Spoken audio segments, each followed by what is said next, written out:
Hey, what's up, everyone? Thank you so much for checking out this video here on Show Style and Spirit. I am Ebony, of course. I apologize for being late. It is extremely rare that I am late when I go live. I try to be on time. I don't ever want to be on CPT, color people's time. I try my best to start on time, so I do apologize. But I watched the episode twice. Plus, I went to the gym and I grabbed breakfast. So I was trying to do everything and still be, expeditious, but here I am. So I want to thank you all for joining me. And for everyone who's catching out the replay, hello to you and thank you for checking out the replay. And thank you for everyone who will be coming in through the door with me live today. I hope that you all had a fantastic weekend. I feel like this was a solid episode. We're going to get into all of it. I love to watch the episode twice before I come to y'all. I get my visuals the first time and I take notes on the second time. Now, before we dig in deep, I ask that you all please hit the like button on this video because then YouTube will recommend this video to more people who like to watch the Love and Marriage Huntsville recaps. They love the conversation that we do about all of the castmates. And if you have not already done so, please subscribe to Show Style and Spirit. Thank you so much for being here, Gloria. I hope you're doing good today. What's up, Linda, my girl? How are you? And what's up, Lisa Love? How are you, beautiful? I hope you've been having a great weekend. All right, VG, thank you so much for being here. All right, so let's jump right on in. So the episode opens up with the aftermath of the water toss.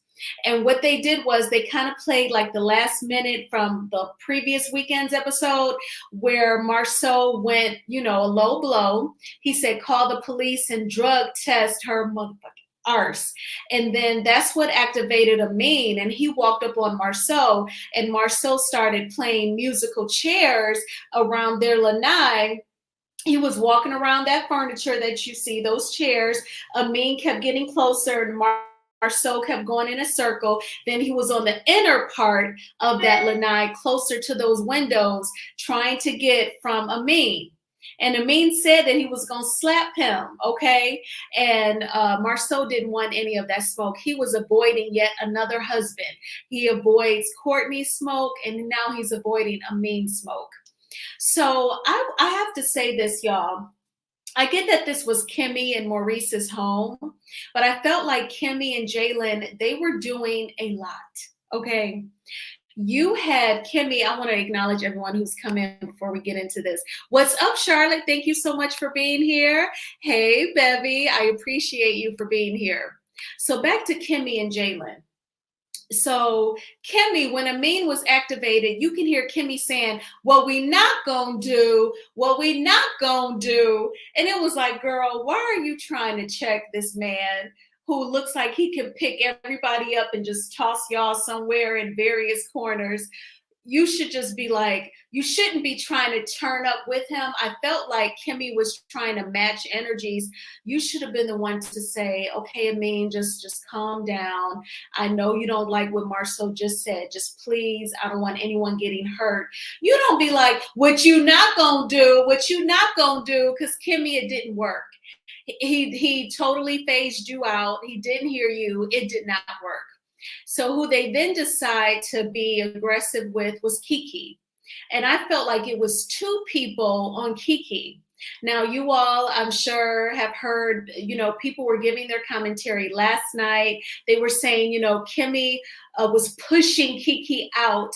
And I saw Jalen, he was like touching like the hand and wrist area as well. And then Jalen was like pointing, go. And I felt like his energy was encouraging his mom's energy to push Kiki. So it's like, okay, you definitely, Jalen, didn't have the same energy for her husband, who's the same gender as you, A-Main. But, you're being aggressive, go. And you did kind of like grab her hand and her wrist. And then your mom is pushing her out. I just felt like that was a lot. And I thought Kimmy was the voice of reason. The earlier seasons 1 and 2 and 3, I thought she was like a voice of reason as well. But she did not apply those skills during this melee. No, she did not. And shoot, I made a video a few weeks ago. I titled it, "Where is Jalen?" You know, I'm like, this was not the comeback that I was expecting from Jalen. All right. Let me know what y'all thought about how Kimmy and Jalen were trying to get Kiki out of the house. Marcel was running from A-Main. Yes, he was. He was. He got his cardio in this episode. What's up, Mama V? Thank you so much for being here. I'd like to get back to my notes because I don't like to forget anything. So, Maurice said that A-Main, okay, so now I want to talk about Maurice and Kimmy's confessional. Maurice said that A-Main should have removed Kiki. All right, so that's fair. Like as soon as you saw she tossed the water, even if he didn't see that, because he wasn't really at the table, he was still at the lanai. Even after she tossed the water, she got up, she walked over to the lanai, she's turned up. According to Maurice, A-Main should have removed her. Okay. So then Maurice's wife, Kimmy, has the nerve to say in the confessional that it appeared that A-Main, instead of removing Kiki, he gets activated and is ready to turn up on Marcel. And then she says, you know, you cannot defend wrong. Really, Kimmy? Somebody cannot defend wrong? Pot meet kettle, kettle meet pot. Y'all gonna be best friends. I cannot believe that Kiki or Kimmy would let those words come out of her mouth. You cannot defend wrong. How many times have you said that Martell is a nice guy? How many times have you tried to make sense out of stuff that Tisha says and does? How many times have you defended Maurice's disrespect of you? But A-Main cannot defend wrong. Okay, Kimmy. Girl, this juror right here, you would not have won me over in court, Kimmy, with that one. Not at all. What's up, Phyllis? Thank you so much for being here. Oh, you're so sweet. Saying hi to the chat. All right. So then Melody tried to counsel Kiki, you know, once Kimmy and Jalen were pushing Kiki out of the backyard. They didn't leave Kiki alone. Stormy and Melody went to go check on Kiki. I thought that was very kind. And Melody, she counseled Kiki. What she was trying to, let me acknowledge these comments. I'm sick of Kimmy, not really feeling her anymore. Same over here, Charlotte. I don't think it was right how they handled things. Oh, not at all. They were quite aggressive. Like, if I ever get a chance to interview Kiki again, that would be my question. After you watch these edited episodes, because like when you're in the heat of the moment, I don't think your adrenaline is pumping towards the person that you're mad at. You're not fully focused on everything around you. So I don't even think Kiki realized how aggressive Kimmy and Jalen were with her. But watching it back, she might be like, oh, hold up. So if I ever interview her again, that's what I totally want to ask that lady. Bedroom Kimmy was doing way too much. Not bedroom Kimmy, girl. Oh my gosh, that's funny. I like that nickname. I'm going to have to start using it, Lisa. I had to bedroom Kimmy because she bought those toys. You so silly, Lisa. She bought them toys from Kiowa. I had to watch that tape over and over to see how Marcel was running away from A-Main. Yes. On my recap last weekend, I actually took screenshots because I got this one where they're like a few feet apart. Then when A-Main gets closer, Marcel goes around. And then when A-Main gets closer, Marcel is all the way bottom windows. He was literally going in a circle trying to get away from that man. Yes, bedroom Kimmy. I know, girl, you're so silly. What's up, Ms. Z? Thank you so much for being here. All right. So let me get back. So Melody tried to counsel Kiki. She was very respectful about it. She was asking her questions. So instead of just saying, you know, Kiki, you stepped out of bounds, you threw the water on her, she said, you know, what prompted you? What led to that? And she said, well, she didn't speak to me. And Melody said, well, what else could you have done? You know, did anything happen prior? She was trying to make her see that even as annoying that Tisha can be, her behavior didn't warrant the water toss. You just ignore immaturity. You walk away. I felt like that was Melody's point. It was a very valid point. And definitely you can see that Kiki and Melody are real cool because Kiki received it. She didn't feel like Melody was trying to be, you know, low key, just picking at her or anything. I feel like the way they communicate with each other, they definitely receive each other. What's up, Pacino Rules? Thank you so much for being here. All right, so Stormy, though, I want to point out to y'all, Stormy was silent. While Melody was counseling Kiki out by the curb, Stormy didn't say a mother thing. She was silent. What's the saying, more quiet than a hooker in church? That was Stormy. She didn't say nothing. And then what's interesting is that she knows more than what she was putting on at the barbecue. She was silent. Kiki didn't even throw her up under the bus. Kiki was like, I'm going to take ownership of this entire situation. She didn't even say, Stormy, no. Stormy, you're makeup artist. You know what's going on? She didn't even do none of that. And Stormy was silent, baby. She was like, I guess she figured this is not her fight. Even in her confessionals, Stormy was like, mum's the word. In fact, I want to point y'all out to her, one of her IG stories. And it reads, and then I'm going to read what Stormy commented at the top. Y'all, this squirrel is on my windowsill, and it is just ridiculous. Okay, but anyway, so Stormy puts on her IG post, best thing I ever did was play dumb around certain people just to see how they move. And then Stormy writes at the top, me on occasion. You mean you during the barbecue, Stormy? You mean you during when like the two cousins are going, and Kiki is saying about how her makeup artist told her about Tisha's makeup artist allegedly had an affair with Marceau, and Tisha didn't want me to tell her. She stood me up. That's when you were playing dumb girl. And then so I just thought that was so interesting. And I definitely think that that was Stormy at the barbecue. Let me get back. Oh, thank you so much. Yes, please hit the like button. I would really appreciate it. Yes, it was a valid point. What Mel was telling her, for sure. What's up, Tawana? Thank you so much for being here. Yes, Oppressing Women Network. I think Kiki should leave the show, being that she is recovering. You know, when you are in recovery, they say you have to let go of people's places and things that don't serve you. Oh, I bet. Because, like, we all can get triggered as human beings, but I bet, like, when you have a former addiction, I'm sure it could probably get more intense. That's a very, very valid point, Charlotte. So I wanted to point that out to Stormy's IG post.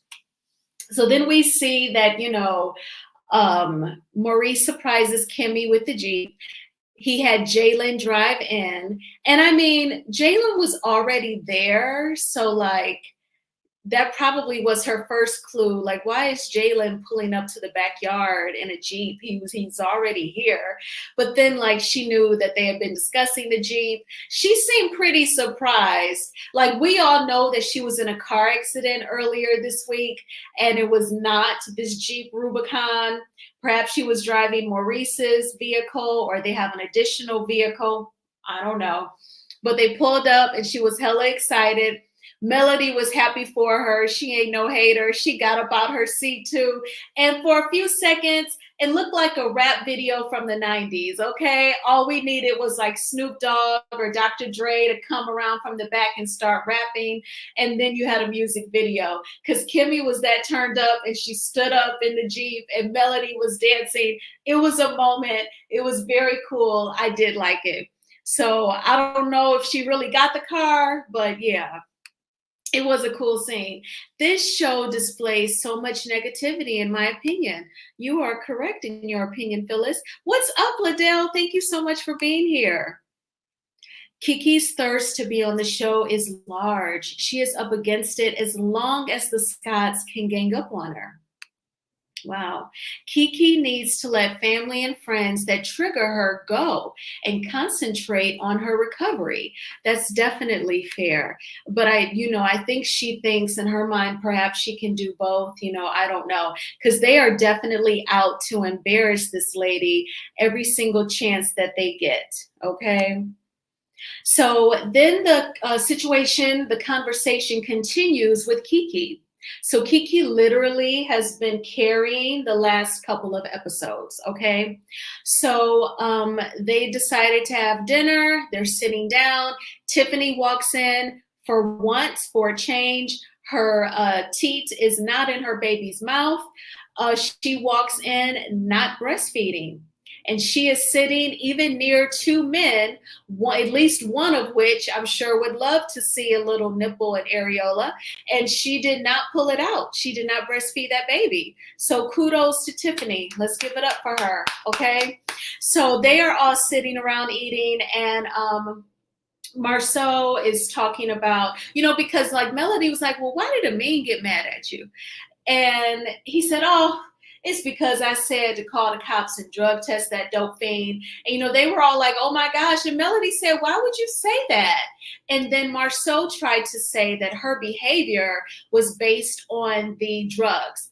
Now, if you look in this picture, between Stormy and Melody is Tisha's cousin, Courtney. We have met Courtney in the first half of season 6. This young lady is a realtor.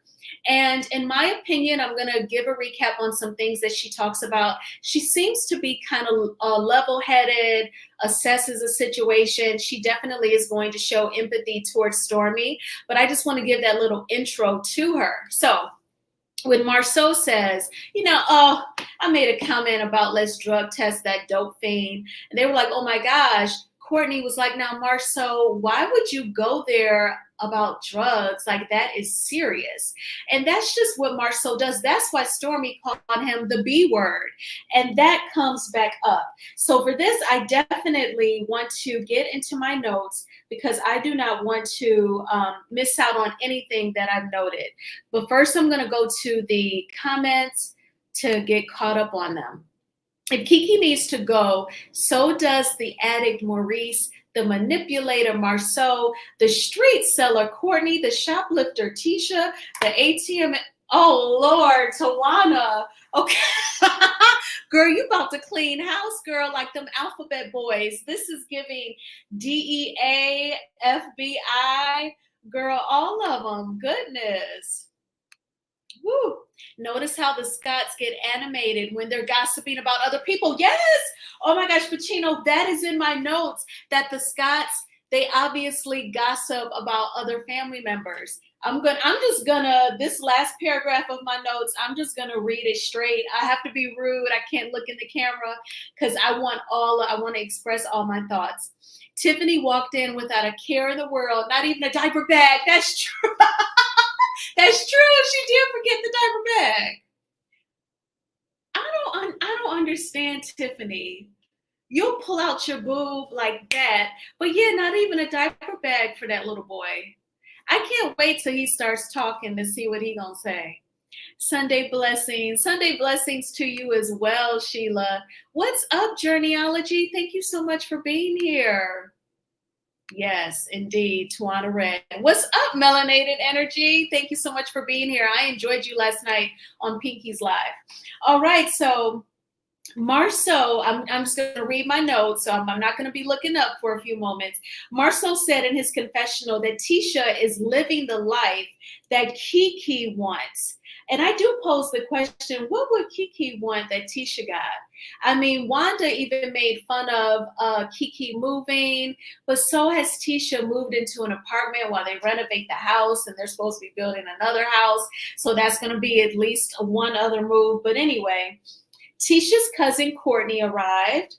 Her reaction gave me a vibe that she heard the story that Kiki told Melody about Marceau allegedly having an affair with Tisha's makeup artist, and Tisha was still going to keep the makeup artist employed, but wanted Kiki to fire hers, which is insane to me. And see, when people like cheat and are allegedly, as a rumor, cheats and are dishonest, you gotta like look up and think in your head and get it straight, because it's so much mess, so much drama to keep it all straight. But anyway, now when Tisha in this scene told Courtney the rumor, Courtney's reaction was she's hearing different stories. So that lets me know, of course, the standard obvious one, someone is lying, but also it's obvious that the family, they all gossip about one another.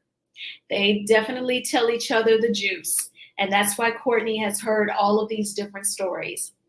Tisha is living the life that Kiki wants, houseway, being on TV, being sued for millions. Oh, Oh gosh, I know. I don't think so. Amin seems like a cool guy. He seems like a nice, rational guy. Marceau, I feel like if I was around him, he's gonna front on me. He's gonna try to talk about my locks. Or like if I'm sitting down at the dinner table, he gonna pick apart that I don't eat meat. Like he just seems like he's gonna try and pick on you and insult you and disrespect you. And when you go off, you're tripping and you're out of bounds. And then Tisha's going to ask you to apologize to her king. You know what I'm saying? I'm wanting Kiki to win. We will see how Tisha wants to be like Kiki when Kiki has Home Depot money. Oh, yes. What's up, Tyler? Thank you so much for being here. Okay, so let's get back to the notes.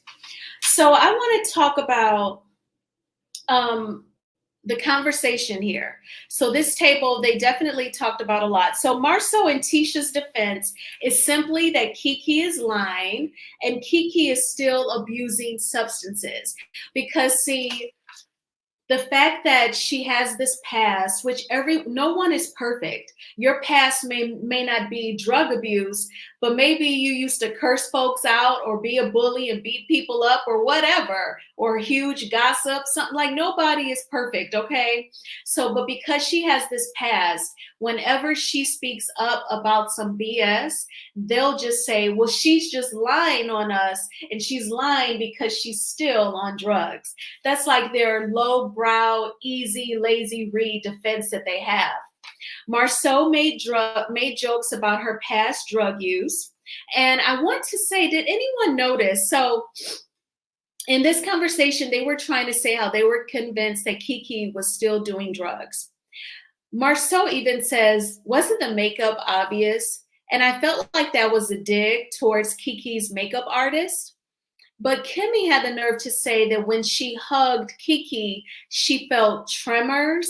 And then she even said, now she could have been just upset. Yeah, her and her cousin were arguing. She tossed water on her. Then Marceau made a disrespectful comment. Amin was ready to fight.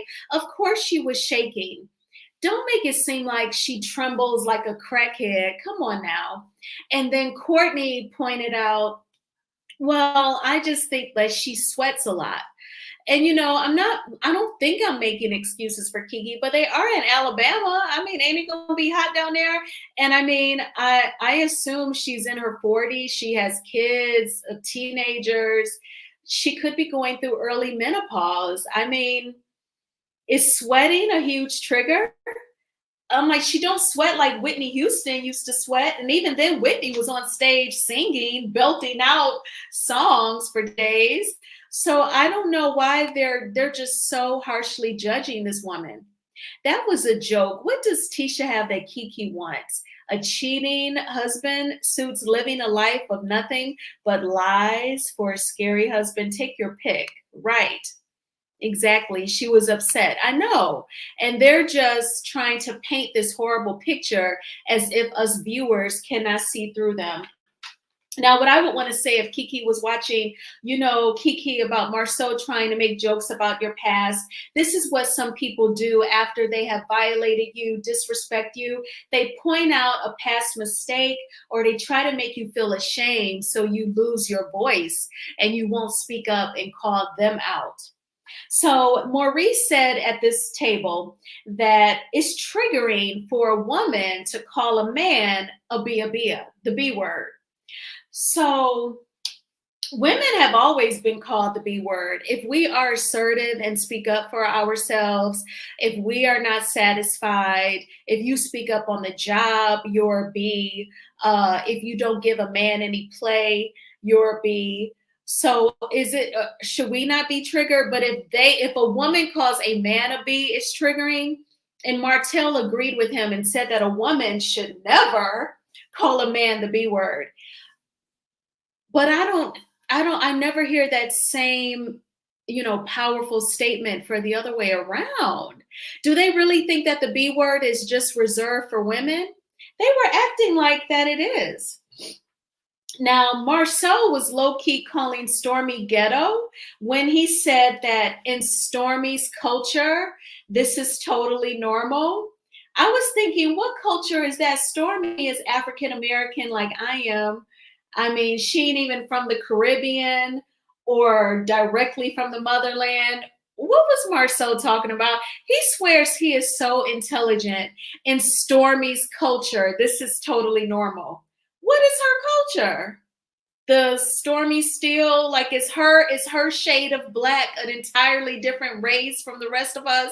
What was that man talking about? He sounded so stupid. So Stormy actually became emotional in this scene when they were talking about whether or not Kiki still has an addiction. And she walked away, and Courtney went and hugged her and was there for her. And I felt like, Courtney is cool people. This is cousin Courtney, Tisha's cousin Courtney. And Marceau went after her. I know that this slide is dark. It's because they had been there filming for so long that it was now nighttime. And obviously production had all the lighting towards the tent. So when they walked away, it was dark. But that is Marceau comforting Stormy. I've never even seen him be this gentle with Tisha. I'm convinced that Marceau definitely did not want any of Courtney, the husband's smoke. He didn't want to send Stormy back to her house and her saying, Marceau made me cry, bringing up addiction, and he was questioning me about my friend who struggles with addiction. He definitely didn't want her going home and telling her husband that.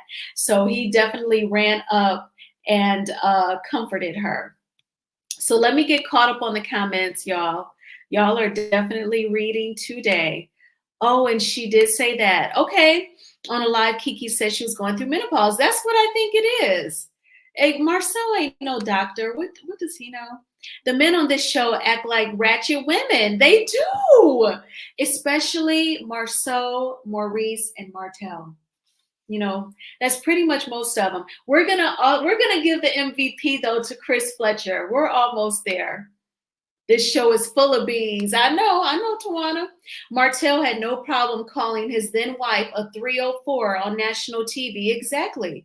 In Martell's teeny tiny brain, he thinks that those degrading words are just reserved for women. Marceau will say anything to deflect facts. Marceau is more ghetto than Stormy, hence ghetto. I know, but he was low-key calling her ghetto in Stormy's culture. What in the world? What's up, MJ? Thank you so much for being here. Throwing water at someone does not equal drug use. I need Scott 1 and 2 to take several seats. I know that's right, Ms. Z. But they'll say anything, like Pacino Rue said, to deflect. Where's the Scott's mama and daddy? They were not raised properly, in my opinion.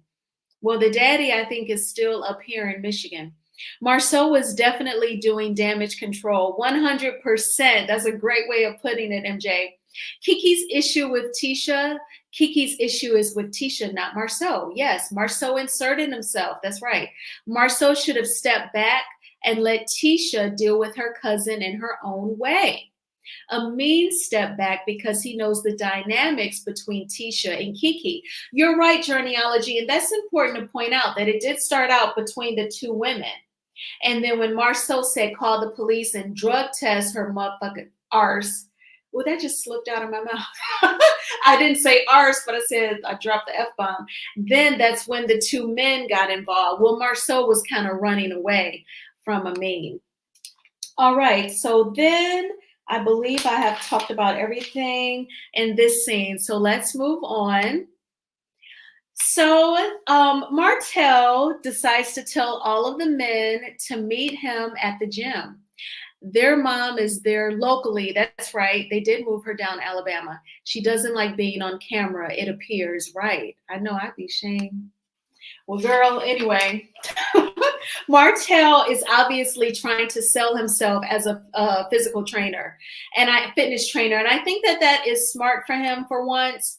My only concern is if he were to try and be this fitness trainer and sell himself to women, I think that fitness training business, it would kind of switch into another industry. As long as he's training men, I think he'll be all right. But I'm just concerned if he gets female clients, then it could probably get really out of hand. Remember, the brothers fixed up a house. Yep, you're right. I do remember, and moved their mom in, and she is in a wheelchair. Absolutely. That's right. So then Martell invites all of the men over. He says he introduced them to the Caucasian gentleman who's like a coach. I don't know if he's training Martell to be a fitness trainer or what. But he even said in the confessional, Courtney said he's been wanting to lose weight. So that lets me know that Martell is trying to offer his services. We ain't seen no change in Marceau, because in the first half of season 6, he was supposed to be training Marceau. And Marceau said, he wants to look like Morris Chestnut. Oh, okay. So now he's moved on to Courtney. I guess Marceau ain't been cash apping him and don't meet him at the gym. But Courtney is meeting him at the gym. All right. So kudos to Chris Fletcher. Chris, I know that you're a realtor, but are you also going to get into content creating? Are you going to be giving your commentary? Because you are hilarious. When they were recapping the barbecue for Courtney, and they said that Kiki threw water on Tisha, Chris said, Tisha looked like she just got up from the swimming pool, and Courtney started laughing, and she did. Tisha was soaked, okay? She needed to go stand in front of like the dryer, like in the public restroom, and she needed to change shirts. Melody also said that nicely. She's like, you want to change shirts? She's like, oh no, it'll dry. It's thin. I'm like, girl, no, you need another shirt. And Melody is trying to tell you real nice about it. Okay. Was this a filler scene? You know what, Tawana? I feel like this scene, it did have some substance because of Courtney and Chris Fletcher. Chris brought the comedian sense, and Courtney, I like what he had to say. Chris is so fine and smooth with it. I like him. Me too. And I'm glad you pointed that out, because I did tell myself I didn't write it down, but I wanted to say, in this scene, if you don't count the Caucasian man, just the cast, Chris Fletcher is the most senior out of these men, but he's the most attractive, okay? And he takes good care of himself. His arms, I know Nell be like wrapped up in them arms, homegirl. I ain't even mad at you, okay? She probably rub her fingers through that goatee, you know what I'm saying? And they probably, like, they're not going to play like Trey Songz or even R. Kelly, but they probably play like some Luther or some Teddy Pendergrass, and I don't know. I think all you would need is some Teddy Pendergrass and some Luther. I don't even need to think no further. Yeah, you go, Nell. You go, girl. Let me concentrate. I don't want this to go left, okay? So then Courtney, they also tell Courtney that Marceau it was almost a fight between him and A-Main, because Marceau got out of line. Courtney already knew. Without being there, he said, Marceau better chill. He better relax. He said, I don't like his energy. So Courtney, I felt like he was spot on. He totally gets Marceau and that he's on some BS. He said, I don't like his energy. He liked to pick at my wife. That's why my wife called him the B word. Martell was like, See, Martell, he's so like misogynistic. He thinks that regardless if a man disrespects you, a woman cannot call a man the B word. But Courtney was like, no, he was picking at my wife. Courtney gets it. Courtney is a secure man, and he ain't stupid either. Chris Fletcher said, have you let him know how you feel? Have you, I felt like Chris and Courtney, they were kind of talking to each other in code, man to man. And then they had like a soft stud in the room, Martell. And then they were talking man to man. And Courtney said, yeah, I'm going to talk to him, but it's not going to be at Black. And Chris immediately knew what he was saying then. He said, oh, neutral ground. He was like, neutral ground. So I don't feel like this was a filler scene. I felt like it was definitely valid. And y'all, are y'all being nasty out? Oh, y'all talking about Tisha, because I saw the wet and I was like, are y'all talking about Chris Fletcher and now? Let me go back to the comments. Chris is low-key slick. I know. He is funny too. I'm like, his commentary on the barbecue was hilarious. Yes, low-key slick Chris. I know, slick Chris. I like that. But I like him. He is like LB, a man of few words, but smooth. 100%. The Fletchers get it in. Oh, I can tell. I can tell. You ain't got shit. I know they probably pull out some records. They probably got a record player that gets them in the mood, baby. And it be on and popping. Tisha looked like she went to water where she did. Lord have mercy, Chris. Y'all are so funny over here. Oh my goodness. Water. I know she did look like she had been on the water slide. Fletcher's Barry White. That's right. They show do. They be playing that Barry White music at home. Them kids probably be gone, whether they're in college or like they got their own crib now. The shirt was too little anyway. I know all her clothes be like that. Courtney is naturally a big guy. That weight ain't going nowhere. Oh. Chris and Nell are a beautiful, down-to-earth couple. They don't try to flaunt their wealth. I know. We even learn in this scene that Courtney and Chris are from the same town, Triana. And Stormy thinks that they should take a DNA test because perhaps they may be related because there's only like 3,400 people in the town. And Chris seems to be open to it. MJ, Barry White, and Teddy P turn off the lights and light a candle, okay? Remember when Cedric the Entertainer told a joke and said he loves listening to Teddy P, but he be hollering in his songs. He'd be like, turn off the lights, and you'd be unscrewing light bulbs and everything. Emojis. Us nasty? Oh no, y'all would never. Mel should have given her a push through shirt. Oh yeah, I agree. Nasty in a good way. They be slow dragging at the house. Okay, now with explanations, I understand the scene. I'm still listening to reviews. I haven't watched since the Wanda saga. Oh, okay, gotcha. Well, I don't feel like it was a filler scene because, you know, Courtney read Marceau. He said, I don't like his energy. And he was picking at my wife.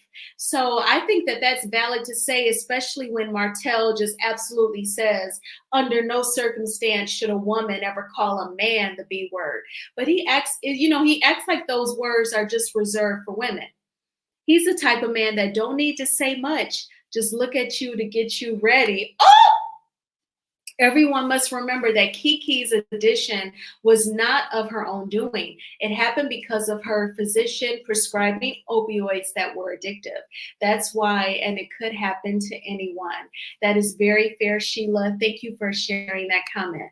So also, Chris, he was hilarious again at this scene because he says to Martell when he says, we're both from Triana, he was telling Courtney to like work out, lift it like you from Triana. Martell's like, oh yeah, there's just 20 people there.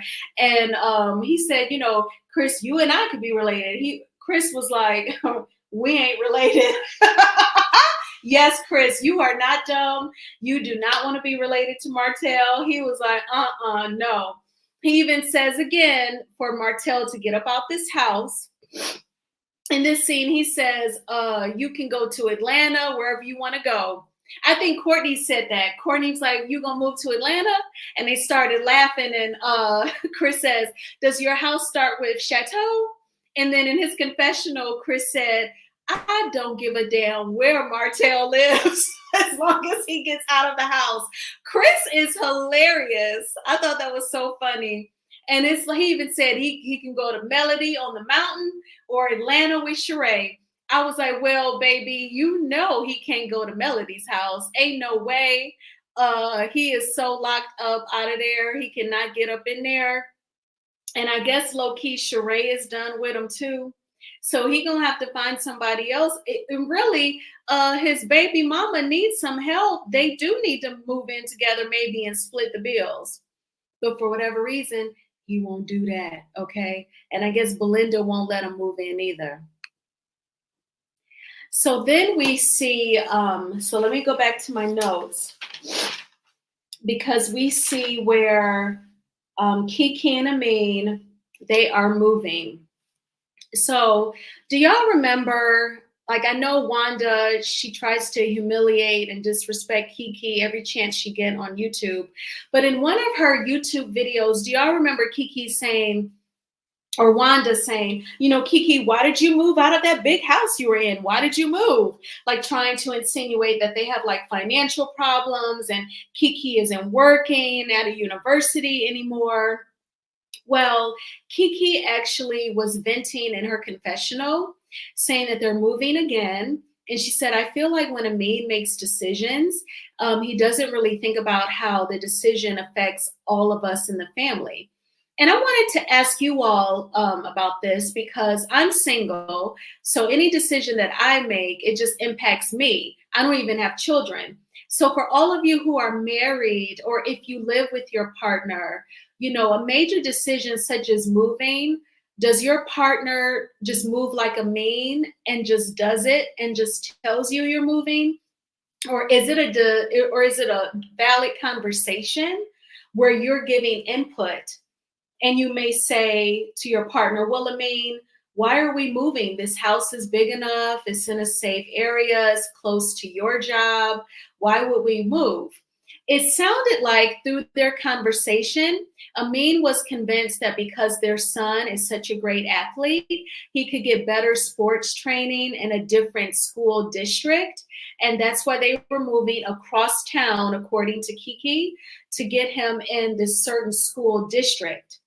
But I also feel like, while that sounds like a great reason, when I was a loan officer, you know, especially like with white couples, they would want to buy houses in neighborhoods of a certain school district. And they would say that to me, you know, of the area that they wanted to look in. Because as a loan officer, you would have to be aware to kind of get an estimate of the taxes for that area to include in the estimated monthly payment for a mortgage. So that's why that would be a question, like, why are you buying? Why this area? Or what areas do you want to buy in? And so they would often bring up school district. So that's definitely valid. But I just also noticed how Kiki kind of felt like it was just A-Main's decision. And I guess she submits to that. And what he kind of says goes. That was the feeling that I got. Was that the vibe that you all got as well? And now I'm going to go back to the comments and see what you all are saying. All right.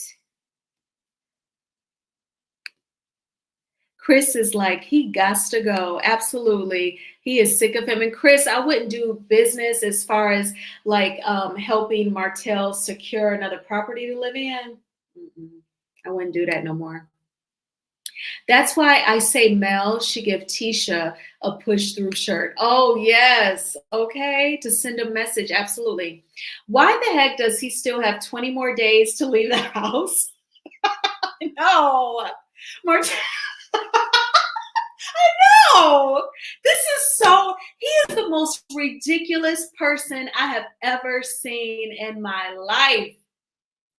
He's like, there was this old movie when I was a little girl. I remember watching it with my sister Coretta. It was called Bill and Ted's Excellent Adventure. It was from the 80s. They would get in the phone booth and the phone booth would like send them somewhere. And they were just like, you know, cowabunga dude and all this stuff. That is Martell.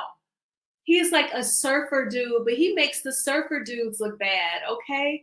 They smarter than him. That's right. Hotel can't even come on Melody's block, let alone her house. I know. No way. In that beautiful neighborhood, they don't want, Those decisions should be made jointly. Okay. Because Kiki was giving like a vibe like they're definitely not, there's no joint decision making in that family. No, when we sold our last home, we discussed the sale. Okay. So it's not like, Tawana, you came home one day and your partner was like, yo, we selling this house, we moving. I've already talked to a realtor. The pictures is on the internet and everything. Y'all discussed it. That's okay. I just wanted to make sure because Kiki, I felt like in her confessional, it was like she was using that opportunity to vent her frustration. But I don't think he must shut her down if she tries to express otherwise than what he wants.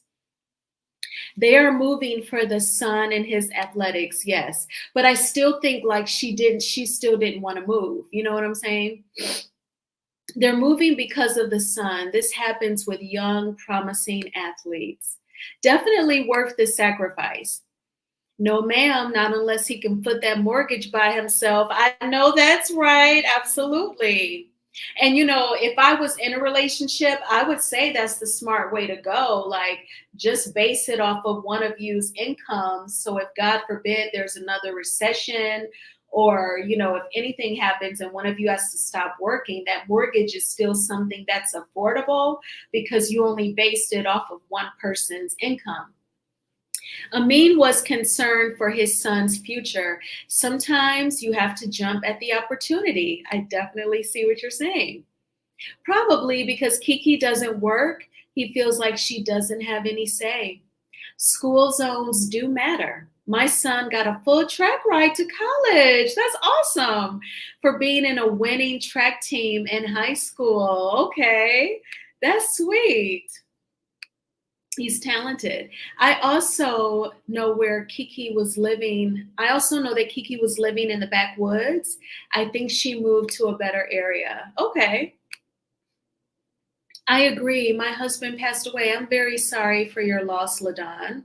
And I wanted to move out of state, but my son is 16 and a boxer in training to go pro. Where I wanted to move didn't have any good gyms or trainers, so I had to stay. Okay. Again, my condolences to you. And your son sounds like he's amazing. I definitely wish all of you kids, all of your children out there, wonderful futures. They sound very talented. I hope Kiki's son ends up going pro after college ball. It looks like that's what A-Main is setting his son up for. Absolutely. He's definitely thinking with his son in mind. I used to drive my son to school out of the district so he could attend a certain school. We used my brother's address. It paid off. That's awesome. Y'all are some great parents. I also think that Kiki was living in the backwoods. I think she moved to a better area. Chris is saying, I don't know where you're going, but you got to get the heck up out of here. Chris is a man of less words, means what he says what he means. I totally agree with that. It wasn't just from high school, though. We did AAU and USTF also, but school zones do matter because resources at the school matters. I have heard of that before as well. Because even like in the hood, like the kids will have that natural talent, but the training isn't the same as like the kids in the suburbs, what they get. I remember a guy saying that before. Oh, that is so sweet of you. Thank you. I'm glad you enjoy my content. I enjoy so many different content creators. I admire them. So I'm glad that you all enjoy me as well. But so we had great conversation discussing that because I felt like that was a very important moment, a realistic moment on a reality TV show with A-Main and Kiki discussing the move. I'm also glad that production did not cut that out because Wanda here on YouTube has made it sound like, they move all the time because they're having all these financial issues. Again, always trying to embarrass Kiki. So then Melody calls and says she wants to check up on her, and she comes by. They're talking. So Melody said that she checked on both Tisha and Kiki, and she said, I don't even, talk to Tisha like that, but I did want to check on her. So that was great. That was very fair and empathetic. And Mel said that Tisha loves A-Main, and they said that that's fake. So I wanted to also point out, in Wanda's lives, she has said that she really likes A-Main and that he is very sweet. But Kiki and A-Main says that Tisha has always been mean to him. They did not mention Wanda, she's not on the show, but they said, no, Tisha does not like A-Main. Ever since we were dating, she felt like Tisha has been mean to him. Who do you all believe?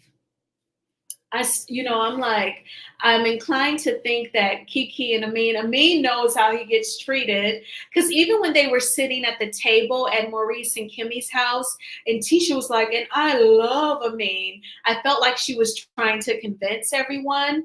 because as long as they keep making the problem Kiki, just Kiki, just Kiki is lying, just Kiki has this addiction, then they're like, we love A-Main, but it's Kiki. You know, that's what I felt like Tisha was trying to do. And so Kiki and A-Main in this scene, they also pointed out that out of all the Scott brothers, you know, Maurice is like the most normal one. I was like, okay, they seem to like Maurice. Let me put it like that. A-Main said, you know, I did not mean to disrespect Kimmy and Maurice's house. Maurice has always been an A1, day one. You know, it's like, okay, that is interesting. So out of all the Scott's brothers, they seem to like Maurice the most. What do you all think about that? Do you think that Maurice, outside of his marriage, he's a more rational, cool guy? You know, I just found that to be very interesting because I mainly see him on this show in his relationship dynamic, and it seems to be horrible. And so for them to really like him, I thought that that was so interesting. And again, if I were to ever talk to Kiki again, I would ask her to elaborate on that for sure. Let me go back to the comments and then I'll get back to the rest of my commentary. I like to go back and forth so that I stay both caught up on the comments and then, you know, move forward with the commentary. I know a couple and the husband makes the housing decisions. The wife came home from work one day and a for sale sign was in the yard. See, I don't like that. F that. I would be pissed. Like, I am an adult, especially if I'm working and I'm contributing to the household, Negro. Oh no. Now, like, I know like some white men, they may not always tell their wives like how much money they make. And if they get the mortgage in just their names, they won't put her on title. I don't think that's cool either. No. Woo. But see, I don't like the idea of like a man having total control because I would hate to come home and, you know, he tries to pull a Bernie waiting to exhale. He don't want me no more and just gonna put me out. I gotta be able to sustain myself in the event that it doesn't work. Like, I think like that.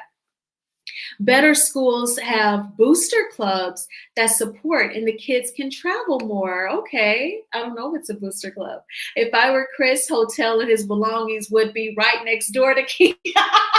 Lisa, you are on one today.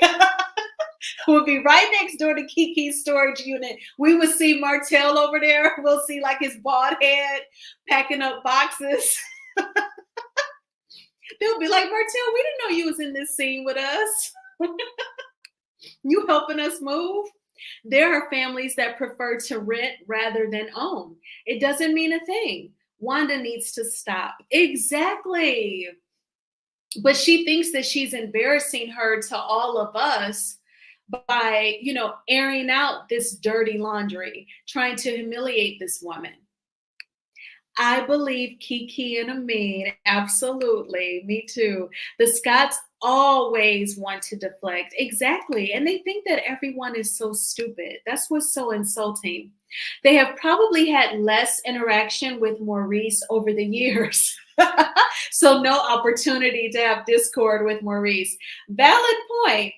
That's a very interesting point. That's why they like Maurice so much. They hardly talk to the Negro. That makes total sense to me. Now, Maurice is a lawyer. Play lawyer. Oh, yes, we love your commentary. May you have a blessed, wonderful Sunday. You too. Thank you so much for that. No, ma'am, I wish mine would. I know. That's really deep to come home to a for sale sign. I remember the actor Samuel Jones. He said he came home and his wife did that, but he said it was after he had been running around on her. He had a substance abuse. Samuel Jackson said that his wife put up with a lot and that he was a mess in the first half of their marriage, but she forgave him and kept him. But he said she would do large purchases and make large decisions. And he felt like it was her way of coping with, or on some get back for all his mess. But that's really deep to come home to a for sale sign. What's up, Rude Jones? Thank you so much for being here. Yes, that same couple, the wife's name isn't on the new house and she's unaware of how much they have in savings. I don't like that because I'm not going to get put out. That's scary to me. Anyone can be rational when it comes to outside situations. Maurice is still in, I know. We, the viewers, see how he treats his son and wife. Nah, he ain't one of the good guys. Nope. I love how you just shut that down, Journeyology. We moving right along, y'all. We moving right along. Yes, thank you so much for the super sticker, Charlotte. I appreciate you. God bless you. Enjoy your commentary always. Thank you so much for that.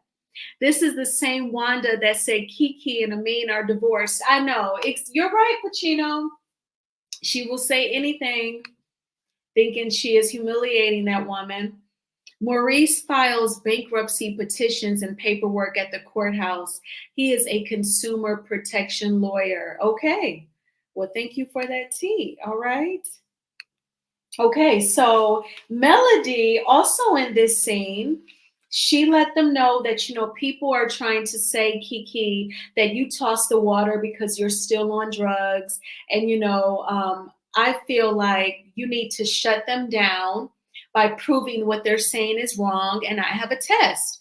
And Kiki says, I don't have a problem taking that test. I'm confident that I'll pass, but I'll take a drug test when Marceau takes a lie detector test because I bet he won't take that. And it sounds like she's not really going to take the test. What do you all think about that? Now, some people like Wanda, the next time she goes live, I have a feeling it will be this week. She's going to probably try to say that she wouldn't take the test because, she definitely is still on it. I think that Kiki refuses to be reduced to someone who, I'm like a crackhead and you tested me like you're my probation officer or corrections officer or something. I feel like she won't be reduced to what they try to say about her. What do you all think? Do you think that it is more serious than that? One more thing. That same husband also works and has an apartment in another city and has for about 4 or 5 years. So, does your friend ever say, I wonder if he's cheating on me or if he's preparing to leave me? Does she ever talk like that? When they announced that he graduated, I saw it said consumer attorney. So I looked that title up. That's what it said. It goes hand in hand with credit repair businesses. Oh, so he figured that he could take his credit repair business to the next level if he became an attorney that like a bankruptcy attorney or credit. Okay. That makes some sense to me. I can connect the two. Thank you. Good intentions, bad plan, Mel. Oh, yeah, for sure. This is why I like Kiki calling it out, for sure. I don't care if you are married, always have an account of your own. I totally agree. Like you have your 401k through your job. Act like that account don't even exist. Act like it don't even exist. Let them take it out your check. Your boss contribute to it too. Act like it don't exist and just watch it, build. And then you could do a regular savings too, maybe even have it at a separate bank. I'm not saying keep secrets from your partner, but just, have some money to the side for your own. Especially what if you, have a partner, a spouse, and they're bad with money. I have a friend whose husband was bad with money. She said it, but, she was like, had to take him off of her insurance and all of that, The husband probably has another family. I know. That's what it sounds like. I will be honest. I think she didn't take the drug test because it would shut the storyline down. Oh, okay, sweet thing. So you think like to keep the storyline progressing throughout this season, that's why she didn't take the drug test. Okay. So whose storyline do you think like it was shut down what Marceau and them are saying about her? Or was shut down what she is saying about the rumor? But I see what you're saying overall. It continues to give her a reason to be at odds with someone on the show by not taking the test. Okay, I see your point. That's a good point. Mel was out of pocket for asking Kiki to take a drug test. All right, that is an interesting opinion. She definitely said he's cheated in the past for 10 years. They've been married for 16. Oh my gosh. I'm going to tell y'all something. When I was younger, and I was like trying to people please and also like chasing after God and being religious. I used to say, like, when I get married, if my husband does cheat, I will forgive him because we'll have children, and now I'm like, no, I can't put up with the disrespect. That would be unfair. I'm not saying that you're wrong if you do choose to keep your husband and forgive, or your wife or forgive. I know for me, like, I would just be forever like, what are you doing? Especially like if a baby gets produced. Oh no, I think that would be too much for me. I don't know. If Kiki is on methadone, like she stated, then she's already tested on a regular basis, and that should be good enough. Great point. Basically, if he can't fix their credit, he helps them file bankruptcy, either a 7 or a 13. That fee is more than the credit repair services. All things are related. Okay, thank you. So, like, if it's just too jacked up, well, then let's get you filing for bankruptcy. I agree with having your own account. What's up, the Review Hour? Thank you so much for being here. Definitely check out the Review Hours channel. I love her vibe so much. And she is on a national show. I'm sure they all have to take the test periodically. Very good point. That's right. That's why Kimmy always says Maurice is not that type of attorney, because she knows he only files paperwork. Oh my gosh. What's up, Arhel? Thank you so much for being here. I don't think Mel was out of pocket. The Scotts are using this platform to push a narrative about Kiki's sobriety. Why not use the same platform to nip the narrative in the bud by taking the drug test? Great point, Simply Beautiful. And thank you so much for being here. Seems like he's moving like Kelvin Hunter, Wendy Williams' ex. Hopefully your friend is stashing money in a separate account. Absolutely. I'm number one, not number two. If said has our marriage planned out like that, I would be a 0 in his life. I know that's right, Tawana. Absolutely. Tisha claimed a few seasons ago that she has her own account. But I bet Marceau know where that account is, the account number, the balance. He probably set up the web banking. Okay. Ciao. But that was this episode. Have y'all noticed the past few episodes, production hasn't given us a lot of scenes. The first scene where they were still at Maurice and Kimmy's house, it was like a solid like 20-25 minutes. And then the rest of the scenes were like about 5 minutes each. They've been giving us like fewer scenes in an episode, but the scenes are so packed with conversation that we need to discuss that we're not getting as many scenes. I'm guessing that may change once they go to Texas. Okay. If you get a divorce, your spouse gets half of your 401k. I'm a witness to that. So it's best to have an account. Oh, Lord Jesus. That seems so unfair. Tisha wasn't even working a few seasons ago. You're so funny. You're like, Ben, what's she putting in the savings account? I know. And Marceau gives, he gives PIMP-ology vibes, like he taking her LAMH money from OWN. I think this show is like The Young and the Restless acting. Mel started the show with one idea, but viewers love drama, so now the cast is giving us what we want, including Kiki. Yes. Kiki is like definitely trying to connect some dots when it comes to them two. This season is definitely better than last season, but the Scots are dead weight. Absolutely. Production is lazy. There needs to be more variety. We need to see drama, but also some fun scenes. I know, like the past few episodes, visually, it's fewer scenes because I was realizing, like when I create these Google slideshows, I usually set up like 10 of the slides. And then I'm noticing, like, I'm deleting a few of them. Like, I don't need to use hardly any. And like, I even added one of Stormy's IG posts and some other stuff. And I'm like, we're getting like few scenes. So I don't know what it is. When they go on this cast trip, production cannot do that. Like they are traveling. We need to see more visuals. That drug test Mel have could record a false positive. Yeah, I would imagine like any test, it's not even going to be 100% accurate, right?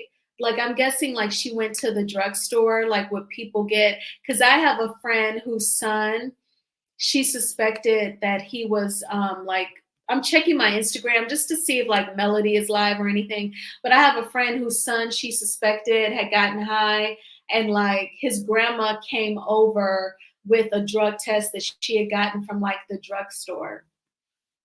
So I guess you can just get it from like the drugstore and take it. So it doesn't look like anyone from LAMH is live right now on Instagram.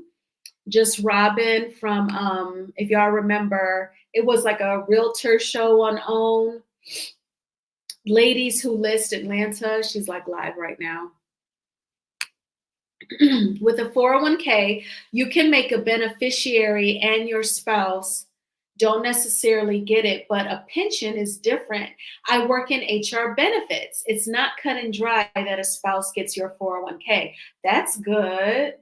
That would be devastating for a ninja to get half your 401k.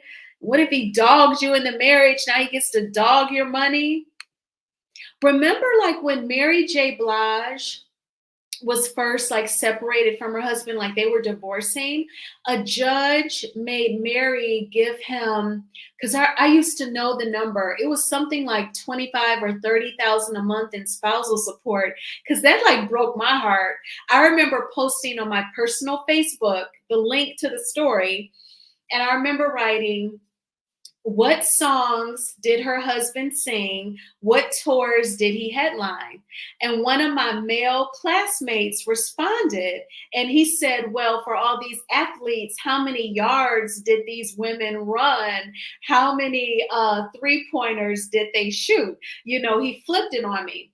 And I said, well, Aaron, when it comes to a lot of these athletes, they're just being 304s.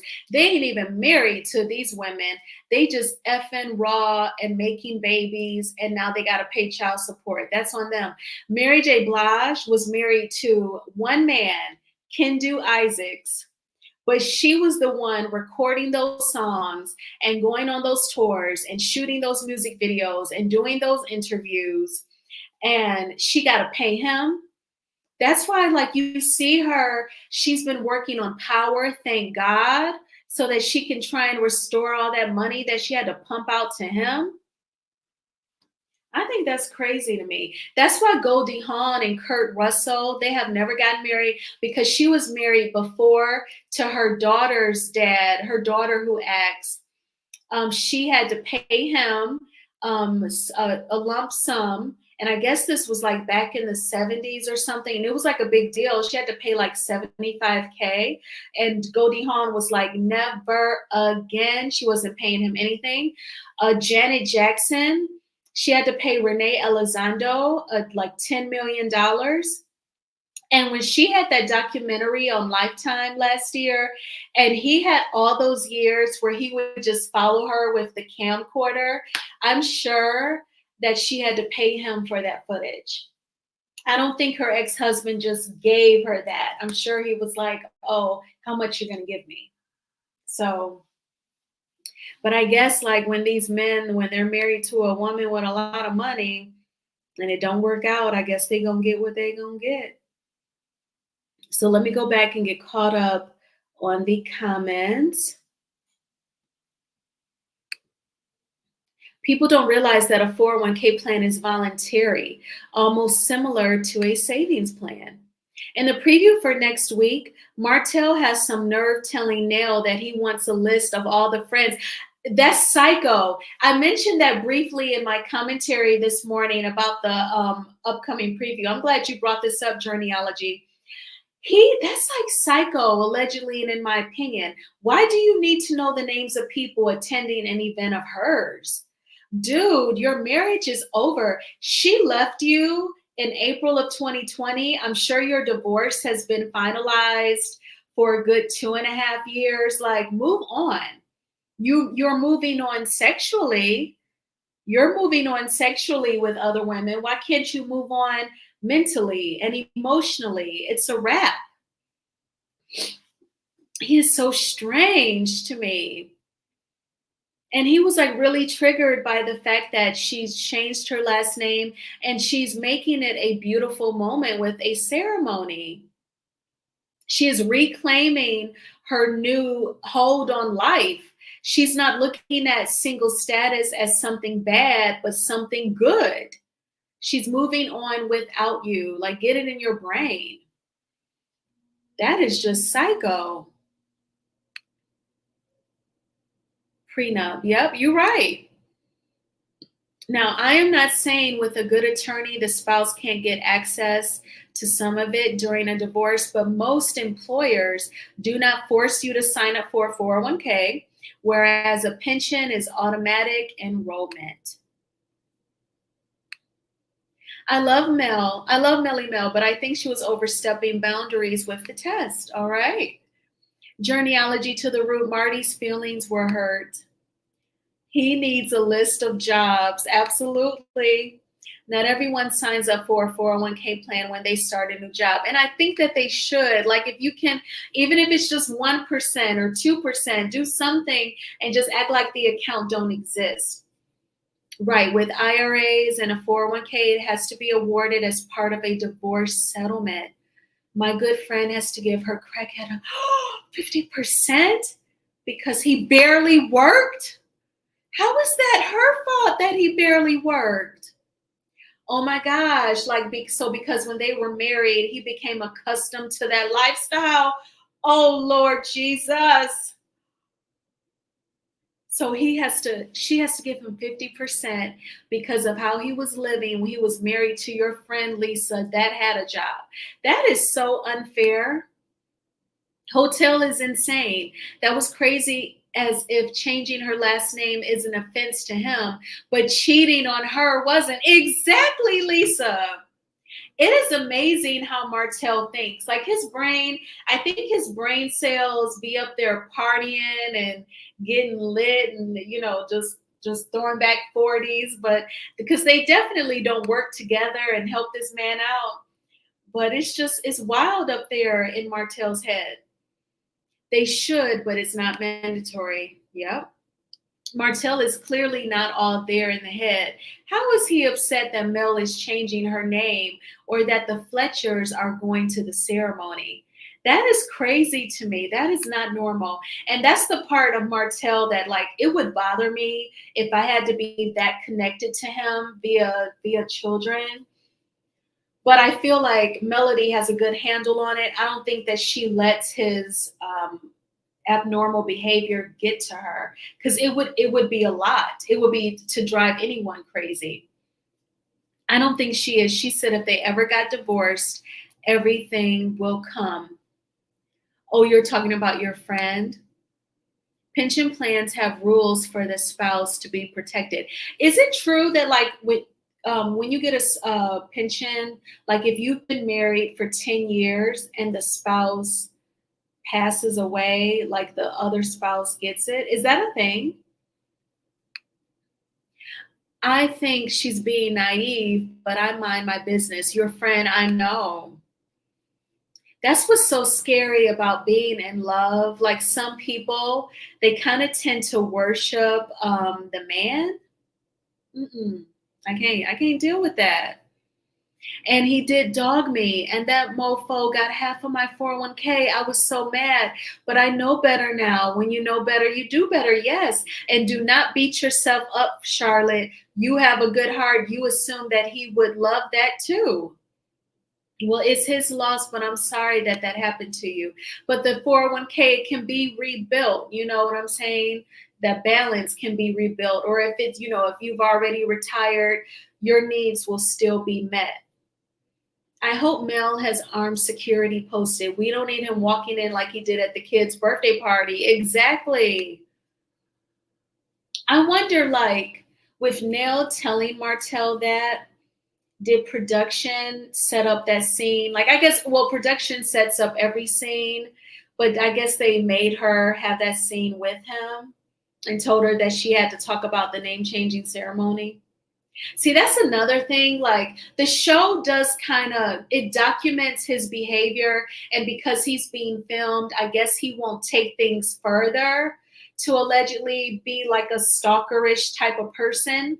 But at the same time, because they film a reality TV show, I'm sure he could just make a call to production and say, hey, are you filming Melody today? Is she in town, or is she in one of her speaking engagements? What is she up to? What is she doing?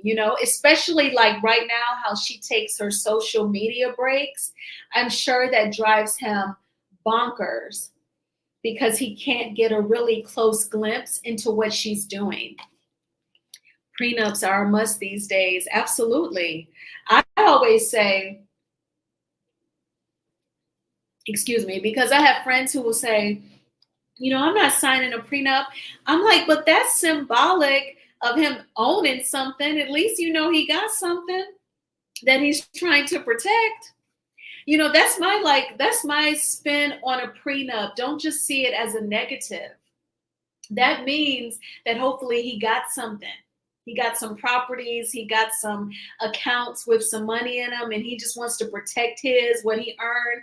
Look at that prenup as positive as you can, and you got stuff you want to protect.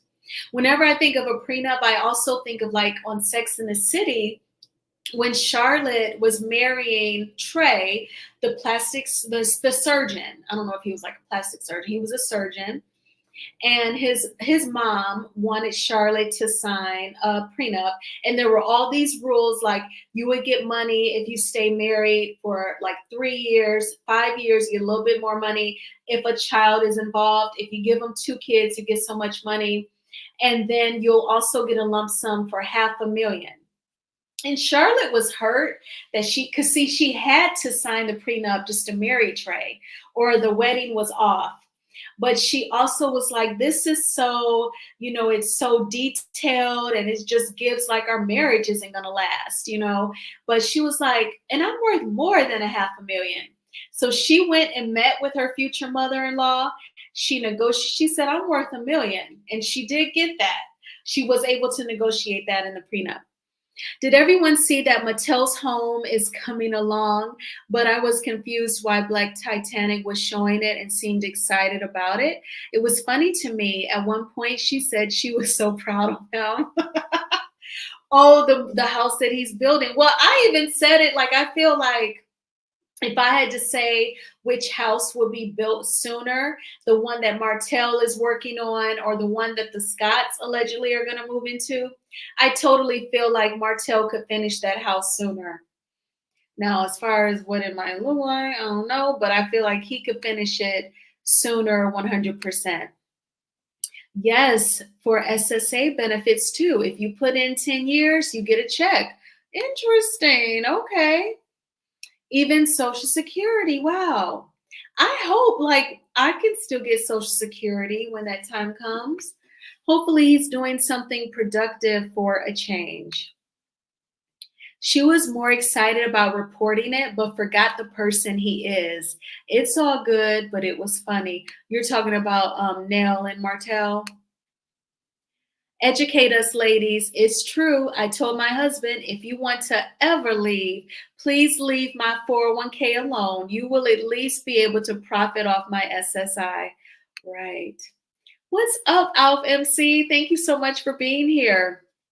I'm coming in late, but I was in the bushes listening while cooking Sunday dinner. I just wanted to say I still have my good eyes on the Fletchers. I know, because it's weird that she would tell him that. So I'm hoping that it's because production told her to. Like they set up the scene, like you're going to film with Martell and you have to talk about the name changing ceremony. I do think that Melody is smart and strong enough to realize that business is business. And at this point, she probably expects production to bring up those topics of conversation. And I think she just doesn't let it bother her. That's my guess. I 99% believe Melody let Kiki know ahead of time she was going to ask her to take a test, and Kiki said, "Go ahead." That is okay. That's an interesting point. Yeah.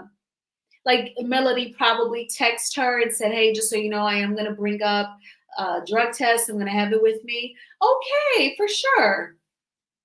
Because like Kiki and Melody seem to be cool. Like they seem to receive what each other says. They don't get offended, you know what I'm saying, by each other. So I can see that. Is this home Martell's? I didn't get the idea that Martell was going to live in the home. I got the vibe that he's partners with the guy, I think his name was Fred, and he's working for Fred. I think, he said on the show, Fred is my business partner, but I think Fred is like his employer and he's helping him build this house for someone else to buy or rent. That was how I took it. So, MJ, you think Martell will live in it? Well, if Fred was thinking about renting that house to Martell, the way that Chris rolled up saying to get out, if Fred got half a brain, he need to rethink that plan. I think the Fletchers are just trying to secure a spot, but I think they will replace Lou and Tiffany for next season. Oh my gosh, we have to see. That will be interesting. I was married for 20 years, but I had a stroke, so no longer can work, but I'm blessed. God is my provider. He is the only man in my life now and forever. That's right, as long as your needs are met. And they do say there's a YouTuber that I follow named Stephanie Perry. She actually lives abroad now, and she's a house sitter.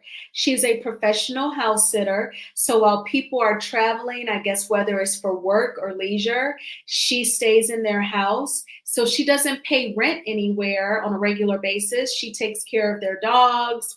That is her income plus her YouTube channel. And she talks about, the big exodus will be Black women, leaving these romantic relationships that are stressing them out or costing them money, So definitely, Charlotte, you just focus on your health and follow doctor's orders, and definitely everything will be all right. I think Mel and Kiki have a solid friendship. That's what it definitely gives. Martell needs a place to live. He is moving in that house. Fred, don't do it. A brand new house. When Martell touched Melody, I really wish Melody would have cursed him out at the table under the tent at Maurice and Kimmy's. Yep. For offending her person instead of not saying anything. Sometimes you have to show slow people you mean business. Absolutely. Because especially like when a man sees that you don't want him, he's going to keep pushing and touching and all of that because they mad that they can't get no further and they want a reaction. Martell could be paying Fred to help him build that home. Some proceeds from Marlene's home will be used for some of that home. All right. Okay, MJ. Well, tell it then, girl. Tell it. Yes, so I will drop the link again in case anybody wants to come up. I have really enjoyed our conversation, though. The time has gone by so fast. And it's chilly today. It's so funny. Friday, it was like in the 70s. I was like at the park outside. And then like yesterday, it was in the 50s. Today, I think it's like 50 degrees. And it's like damp outside. I'm like, our weather is so bipolar. It is all over the place. I wanted her to say, "Get your damn hands off of me, troll." I was disgusted for her. I know. And he knows, like he knows when she don't feel like him effing with her. And I feel like that's when he has to like, pat her on the arm and push up on her when he knows that she is really not having it. I follow Stephanie as well and planning to go to the meetup in South Africa next year. I love Stephanie. She is so funny. Yes, she is. And she talks about how we go through so much each day going to work. She even described living in the north in the wintertime when it's snowing and ice, and you go outside because you have to go to work. You scrape off the snow. I'll never forget this live where she was describing everything so vividly. You have to scrape off the snow, drive in that weather, get to your job. You don't like the job. You have to talk yourself into getting out of the car, and then you go. You can work hard. It's not good enough. They judge you on your reviews. You don't make enough money that you really deserve. You pay all this money for health benefits. You pay so much into your insurance, and you just do it over and over again. And then you may be, now some people have loving spouses, and I'm so happy for you, and that is blessed. But for a lot of people, the relationship doesn't work out, or it can be very costly to your self-esteem, to your credit, to your savings account. You have to rebuild all of that. Whew. So Stephanie says the big exodus will also be Black women, leaving relationships. Fred and Martell could be building it together and bartering, meaning Martell will help Fred on future projects. Martell needs a place to live. And Martell should totally do bartering. If you ain't got the cash, but he knows his skill set with like landscaping and cutting grass and property preservation, he totally could be someone's employee. And I mean, Martell, don't let your pride totally destroy your pockets. If you can't pass the builder's test, you need to be somebody's employee to make some money. Because, see, I'm just concerned if he's a fitness trainer, he just needs to train the men. Because with the women, I'm telling you, it'll be so much mess. I believe Kiki and Melody are solid friends, but the Scott clan is huge, and sometimes the majority wins. They both need to be off of this show and into their own positive space. I believe Fred is kicking out the money to build Martell's home and will recoup his funds from the sale. I do wonder why Marlene is selling her house. I know. So you think he'll recoup it by selling it to Martell? Like, y'all think Martell is going to buy that house from Fred and be a homeowner, or rent it? Both Kiki and Melody want to stay on the show. Melody is at the height of her powers. The Scotts can't touch her. I agree. Because after they sell the home and make a profit, he still needs to find a place to live. Martell still needs a builder's license. Exactly. And when I looked it up, like, I can't remember now, but it's something like you can get a 70%. And I think it was like 80 questions. I remember looking that up, and I did like a short video on it. But even if it's 80 questions times 70%, he just needs to get 56 questions right. He can miss 24 of them. My goodness. Because I imagine a builder's test, I'm just guessing, it's got to be like some math, like for dimensions, maybe even like knowing what type of materials to use. What's up, Charlotte? Thank you so much for being here. Thank you for having me. Absolutely. How you doing today? I am blessed and highly favored. Yes, you are. Thank you for sharing Yes. your story in the chat. What were your thoughts on this episode? And I'll mute. I'm sorry I didn't hear you. I was saying, thank you for sharing your story in the chat. And what were your thoughts on this episode, or what did you want to say, about relationships? I think my thoughts is I think that Kiki like I said, should leave the show and concentrate on her recovery because she needs to leave people, places, and things that trigger her alone. And as far as the Scots, they need to go because they keep on talking about her being on drugs and triggering her. You know, it's crazy. I And agree. I think that Tisha said she have her own account, but I bet you Marceau knows everything. I think so too. Yeah, all women need to have their own account because you never know what happened from day to day. I agree. It would just make me feel more comfortable. I would want to keep a job.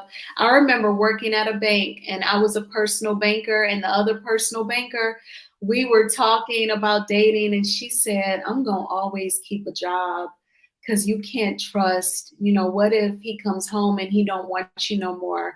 You got to be able to keep up everything for yourself. Absolutely, absolutely. And as far as Melanie, I don't think that she was wrong for asking her to take a drug test. I think she was just looking out for her. Yeah, I think that Melody was tired of Marceau's jokes, the drug jokes, and calling her a dope head and a dope fiend. And I think she wanted Kiki to shut him down. Absolutely, Yeah. absolutely. Because someone need to shut them down.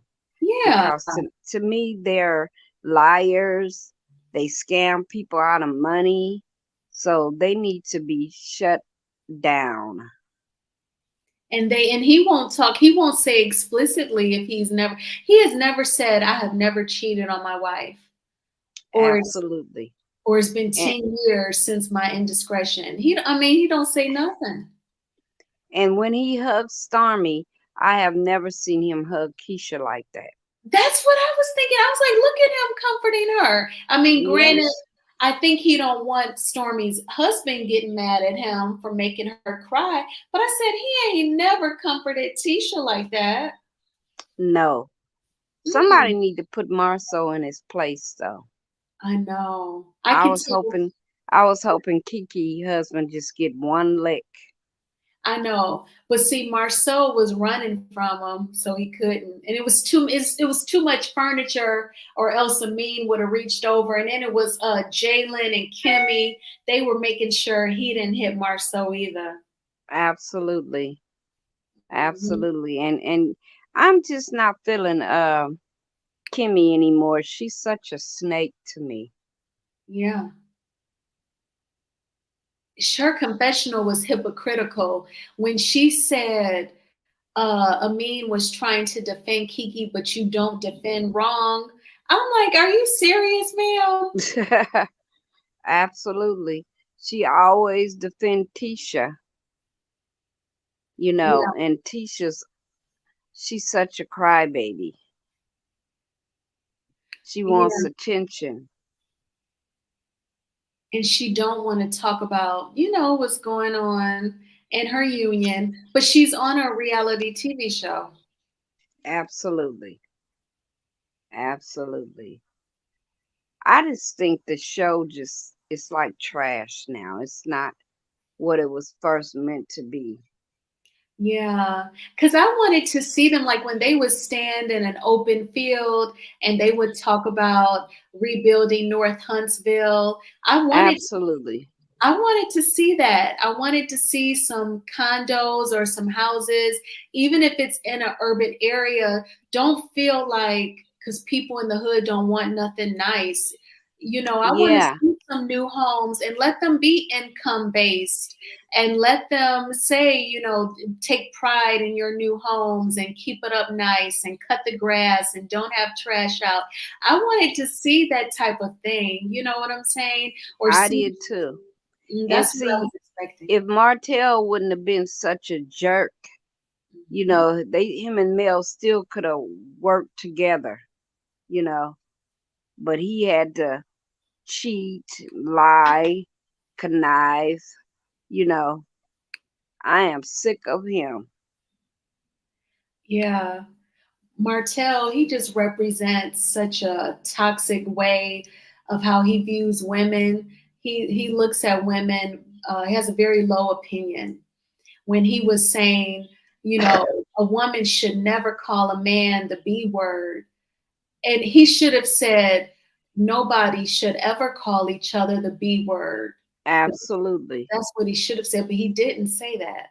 No, no, because he's very disrespectful himself. He Yeah. have called Melanie all kind of names, Mm-hmm. you know. So that's all I wanted to say. I really enjoy your commentary. Oh, good. I enjoy yours and you sharing your story. I really do appreciate that. Thank you. Yeah, I was saying, all women need to take care of themselves Yeah. because you could be blindsided. I know I was. Yeah. And like I said, after 20 years of marriage, I came in home from work early and caught him and the woman in my house in the Oh, bed. oh no. Yeah, so by me worrying so much, I had a stroke. Thank God, I'm only my left side is weak. I could still talk. I could still think, and Mm, I have a caregiver that comes and take care of me. But I just thank God that I'm alive. absolutely. Charlotte, do you like read and journal kind of Well, almost every day to kind of keep everything strong?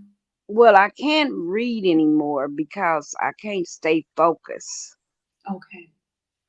But I do watch a lot of videos, and I send out the daily word every morning to like 50 people, and Okay. yeah. Yeah. I wonder like if there are any natural foods you could eat to help with focus or like does your doctor say like B12 or something could help with that or Well, what I do is I change my eating habits. I don't hmm eat pork. I don't hmm eat beef. I only eat fish and chicken and stuff like that. That's great. And my brother just sent me some stuff that's supposed to help you with your brain. hmm So, yeah, I'm going to start taking that tomorrow. I received it yesterday. Okay, yeah. And maybe journal and write and everything to keep your mind strong and maybe strengthen the focus. Yes, Yeah. because I used to love to read. Yeah. I'm because I'm reading two books. I'm reading the Britney Spears, The Woman in Me. It's good. I'm at the point she's about to get the record deal. She grew up in Louisiana and like her dad, he got like a crazy drinking problem. And when he drinks, he couldn't focus on their businesses and they would be, poor and the mama would be trying to work. And Brittany could sing and would win the talent shows down in Louisiana.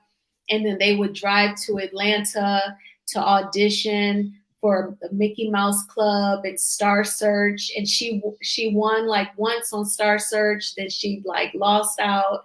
So it's good though. What's up, Ms. Z? Thank you so much for being here. Hello.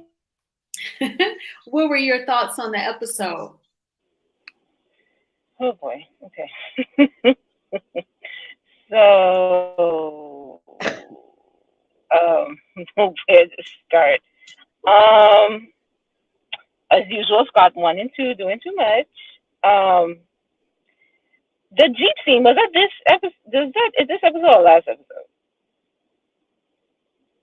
This is yesterday's episode 22. What? Okay, so oh yeah, the Jeep scene was this one when she got her Jeep. Oh yeah, Um, oh god. Okay. She was so excited about that car. I was concerned. I mean, I'm not a big car person, so I don't know if it's a luxury vehicle or not, but that was a lot. I'm like, is she putting, 20 on 10? Like, oh my Jeep! Oh my! I was like, okay, girl, this, like, seriously, like, after all that Maurice has put you through, he buys you a car and you just You're losing your mind. Like, girl, good night.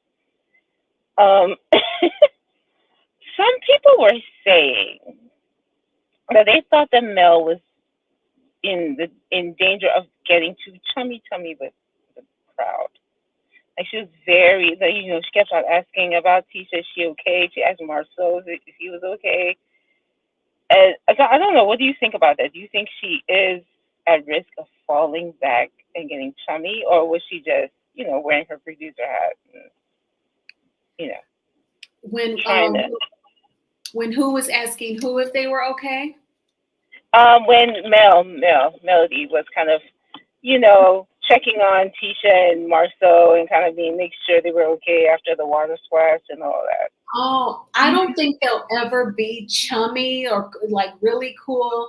I think that Melody was just being, I think she was just being kind by checking on them because the water was thrown on Tisha, and she didn't agree with that that choice that Kiki made. So she was checking on them to make sure that they were okay. So although they didn't give her that same courtesy when Wanda tried to sucker punch Mel, Mm-hmm. Melody is being mature and kind by asking them. I don't think that it's a foreshadow to them being close at all, because if we all know Tisha, we know that she's sitting somewhere with her mouth all pouted when she watches the episodes and the confessionals. And, Melody is saying, Tisha believes whatever Marceau tells her.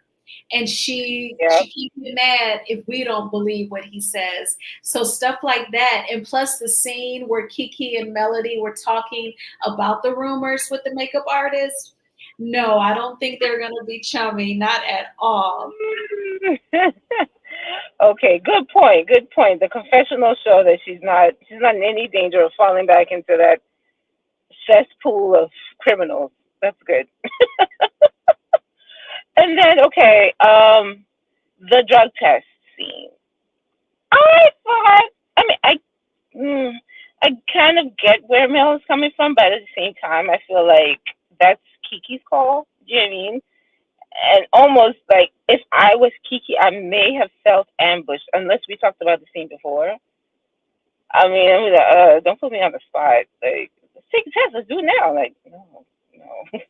I thought Kiki's response was actually very good. It's like, if I don't have to prove anything to these people. If I have to take a test, then let Tisha take a lie detector test. And I thought that was fun. Exactly. Because who are they? They're not the authority on anything. If they think she's on drugs, so what? She knows she's not. Right? Mm-hmm. So I don't like she has to prove anything to them or anybody. That's where she's at. And that's that. And whoever wants to believe whatever they want to believe, that's fine. You know what I mean? So, that's Tisha's stance. Everybody knows, well, knows in quotes, that Marcel's around here doing what he wants to do, but she's standing on her ground and saying, no, that's not happening. And she doesn't care what anybody else says. So it's kind of, do you see what I'm saying? Yeah. I definitely see where you're coming from. And what I like is that we're all having like peaceful disagreeing on the whole drug test thing, because some people in the chat are like, I don't think she was out of bounds. I personally think Melody wanted Kiki to shut them down with trying to say that she's taking drugs. But for those of you who are like, I think that is too much, don't ask anybody to take a test.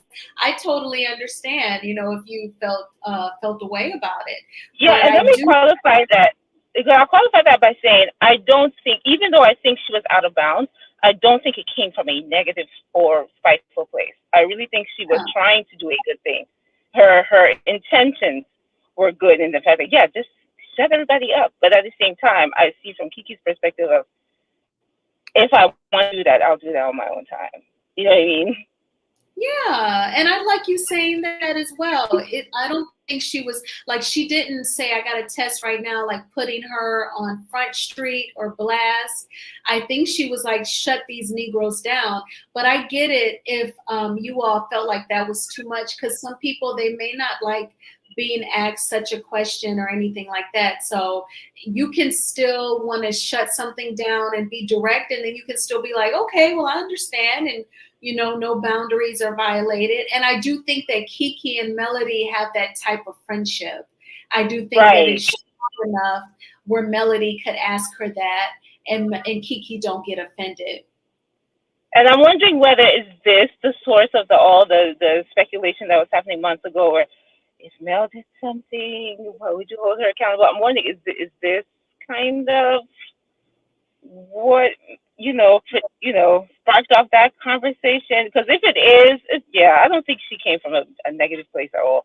That's just it's almost a sense of, okay, if Mel was like, if I'm in your shoes, this is how I would shut it down, and then Kiki probably's like, well, I want to do it a different way, which, no harm, no foul, right? And if you're good friends, you can agree to disagree. Like, girl, I'm not doing it. You know what I mean? So I don't think it's a big deal. It's not a big deal.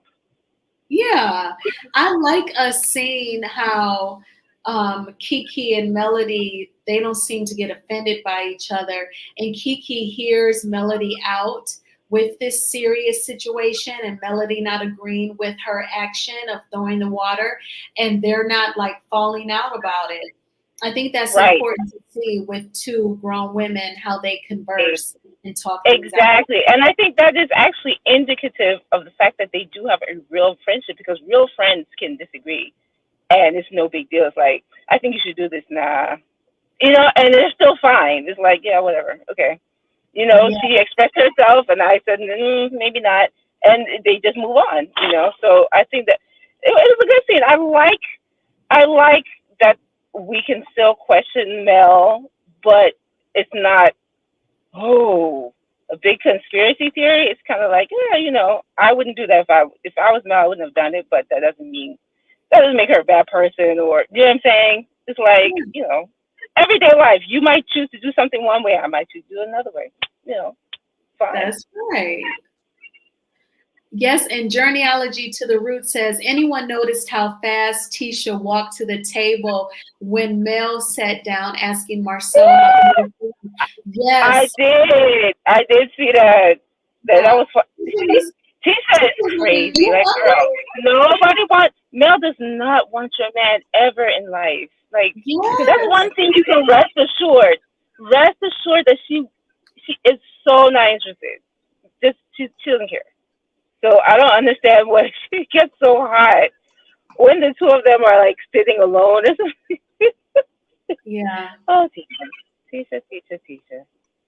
Did you notice that too, Charlotte? The way when Melody said, Marceau, you all right? And then Tisha was like, you not hungry? Oh, yes. She's so jealous of Mel. It's sad. Yes, and she's so worried. Sad. She worried that Melody, Marceau is going to run off into the sunset with Melody. Mel don't want him. Mm-mm. Nope. Not even a little bit. Not even a little bit.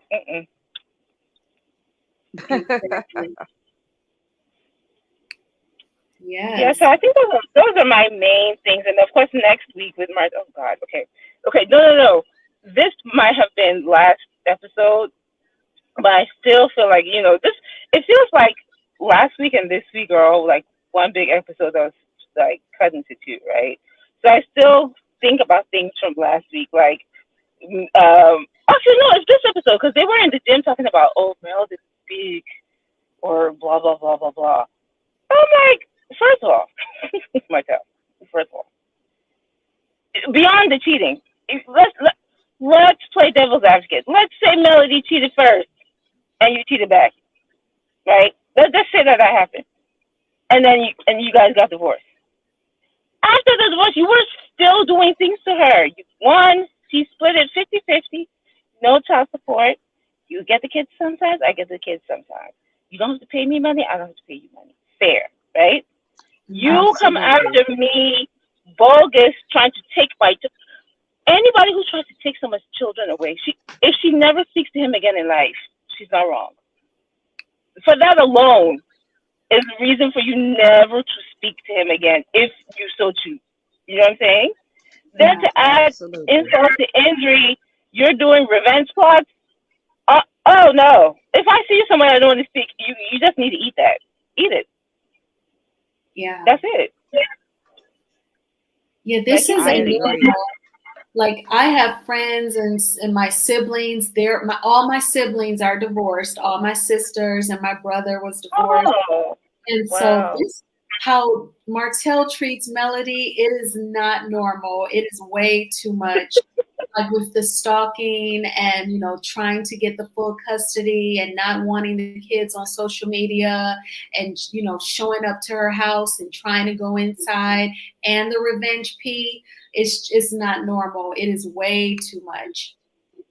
Too But much. for It's too much. him not to want Mel to put the kids on social media, and then he gonna turn around and put his other little boy on social media. Yep. Mhm. Mhm. That's mean. Yeah, he Yeah, it did just that shows to that. Yeah. Go he ahead. just I'm did sorry. that to get under Mel's skin. Exactly. Yes, exactly. And so that's another aggression. So you're doing all of these aggressive things towards me, and then I see a barbecue. I'm supposed to. I don't owe you a hello, sweetheart. Like you just gonna have to deal with that, you know. And I just hate Absolutely. the fact that the rest of the guys, it's almost like gaslighting because you got everybody just focuses on, oh, they're cheating, and oh, that's why, oh, like she needs to move on, and how can she move on? Because you keep on doing things to her post divorce. That is Yeah. why she does not want to talk to you because post divorce, she was trying to take you. She took you on a family trip. So post divorce, post cheating, post the cheating scandal, she was still willing to be friendly. But then Hmm. you proceeded to needle her and needle her and needle her. Now she don't want to talk to you. So, sweetheart, just eat that. Did you see when he walked up and said hi, Mel? She just kept on playing cards like he wasn't even there. That's Yeah. right. Pay him up. Pay him up. And that's when Pay he him He had up. he he like got a touched lot her of arm. nerves. He like touched Melody's arm. Like he saw she wasn't speaking, so then he had to like pat her. That's what someone said in the chat. Like, why did he touch her person? He always has to take it too far. Too far, right? You don't I have know the you. she probably wanted to jump up out that chair and slap the crap out of him. Oh Yep. yeah, Don't touch me. she was Don't holding touch it me. back. Yeah, don't touch me. Simply Beautiful asked, did you guys notice the way Maurice was checking out Melody when she was walking to Kiki? I was wondering, was he looking back at her when she Oh was walking away? no, I didn't see that. I didn't see that. He I always did not see that. lusting for Mel. That's You said you think crazy. Maurice has a crush on Mel? Look, Mel Yes. came in there with that T-shirt and those shorts and those Seventh Avenue legs, honey. Okay, I love that it's not. t-shirt. Yeah. It's not their fault. They couldn't help themselves. They're like, oh, okay. And then isn't it funny how Mel can wear a full crew neck T-shirt and be sexier than some people who have cut out wife beater shirts? Absolutely. Yeah. Why does she dress like that? Like you don't have to dress like that to be cute. Like Tisha, you're not. Tisha is naturally pretty. I'm sorry, I know people don't like her, or whatever. But Tisha is pretty. She just doesn't have to dress like you want to expose all the body parts at the same time. Like growing up, there was a rule for me. Like, well, not me, but in general, it's like, okay, if you're gonna show your legs, you're gonna hide your top. Do you know what I mean? You're not gonna do cleavage, legs, but all at the same time. Pick one. Like, come Well, see, on.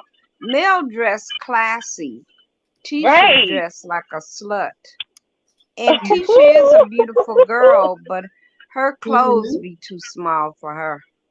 Right. Yeah. And I get that she got her body, together.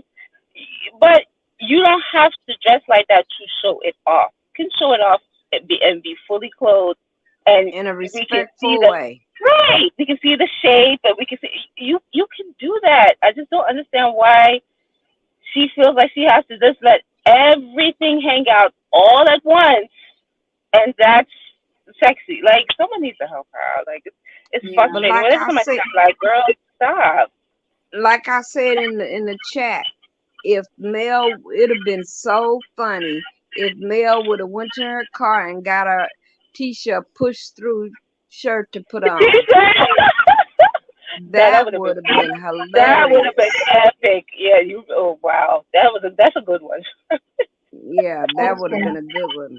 So I found the clip that Tennessee Girl was talking about. It's an extended clip of the gym scene where Martell was talking about Melody. So I'm gonna mute you two so there's no like Okay. background noise, and I'm gonna play the clip.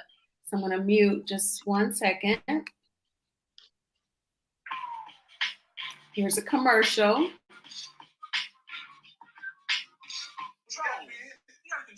last time a drink was thrown, right? At your house. Oh, Melody ass. Have mercy. I'm tired of hearing you saying that. She can just get up and just say, you know what, Martell? Throw the glasses. Why did you don't touch nobody touch you. Right, but why she throw the glass through the glass though? Because she couldn't control herself. Because she couldn't control herself. I didn't do anything. What'd you say? Oh, words? You throw the glass because of words? Yeah, no. It doesn't even can't say words though. Control yourself. That'll get you in jail. That's pretty harsh words you said to her though. She said stuff to me too. Look at you. You forget she said stuff to me too. What Melody say to Martell? Oh, 5 years ago. See, that should be over with by now. Over with. He ain't never wrong. I know. I've took accountability for the things I've done wrong, and it hasn't been a lot of stuff. To be real about it, but it's been enough. Yeah, and that was years ago too, though. Okay. Whenever she do something wrong, you put me in it. Who was it about? She threw something. But who was it about? It don't matter. You gotta have control. You gotta control yourself. See what I'm saying? He think. Yep. Watch me and the wife are neutral because we met them together. Yeah. What's right is right. What's wrong is wrong. You understand what I'm saying? That's true.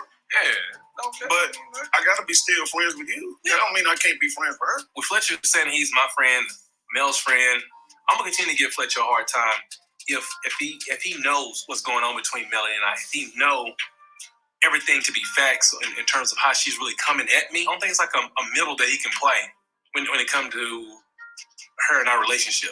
At the barbecue, he showed up. She showed up. He spoke.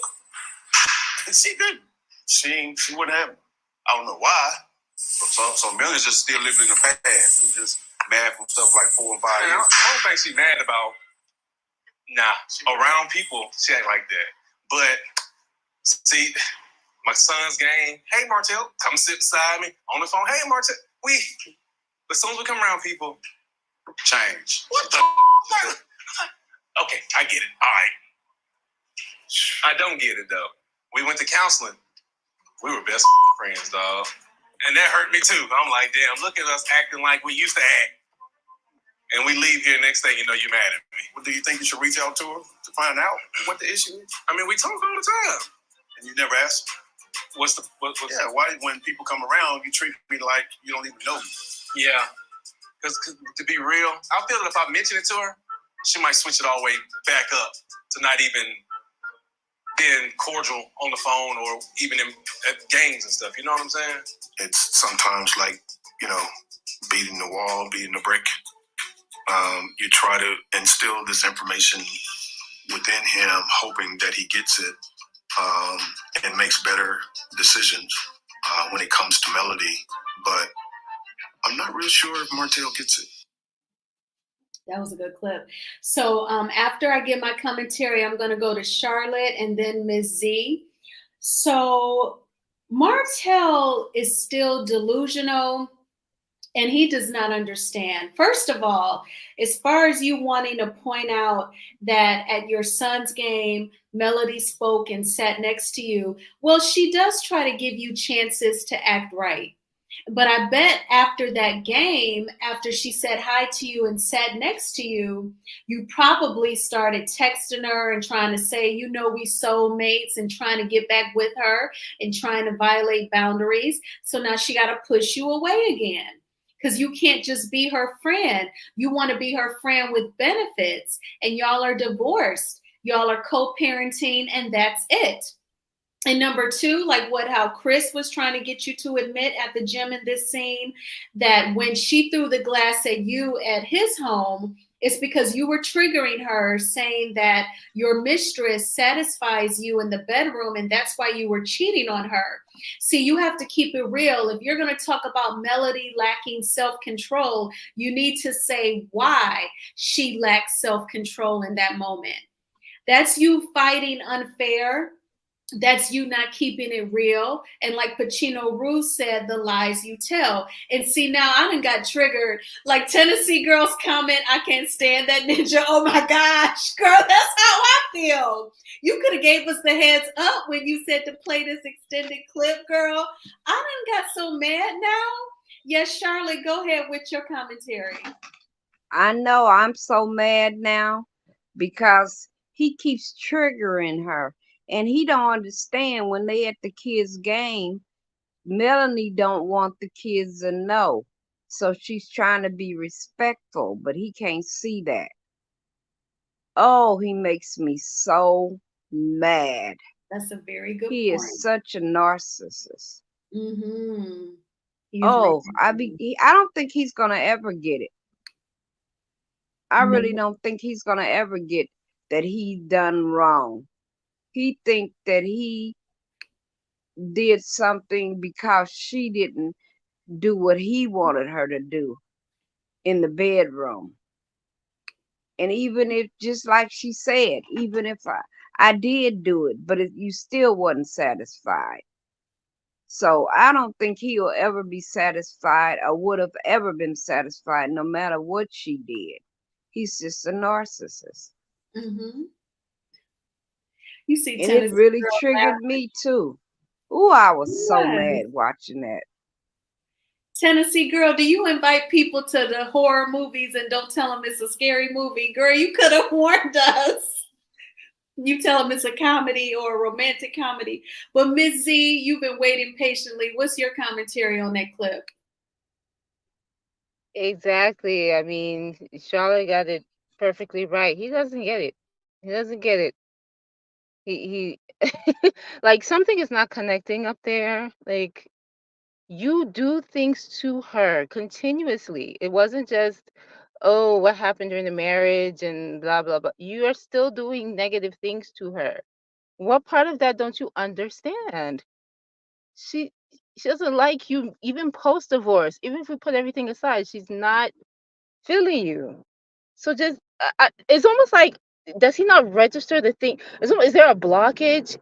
Does his memory stop? Like it just stops after the divorce that he just doesn't remember anything else he does? Like he's a nut job. He is. And then he had the nerve in his confessional to say, basically, he side eyes Chris Fletcher when he's neutral because he's not going to lie. He knows why your wife threw the glass at you. You were saying she don't satisfy you and she done pushed out 1, 2, 3, 4 babies out of her body and goes to work and works your business. She even said seasons ago, you know, you set up all these businesses to keep me busy, to set me up for the okie doke. You know, she's been working her tail off for your family, and you have the nerve to go and cheat. That, oh my gosh. Yeah, there's something, no, there's something seriously wrong with him, like not even in a joking manner. Like there's a mental block somewhere, and I wish he would get help because he's clearly gone. He went to counseling, but it didn't do no good. No, he needs more than counseling. There's something wrong with you remember when they had that picnic and he was saying, oh, that the girls was his favorite or admirer or whatever he said. And then the little girl said, no, that's not true. Your girlfriend, I seen you guys in the hotel elevator. And he looked at Melanie. You guys remember that scene? Yes, I remember that. Yeah. He wants to blame Melanie for everything. Yep. That's what I say. He's a narcissist. He's crazy. crazy. He has a problem. And I believe it's allegedly the way his mother raised him. Yeah, and never. I think that's what's wrong with him. Yeah, never correcting him. And he talks about like his dad not being around, so he ain't never got a whooping or nothing.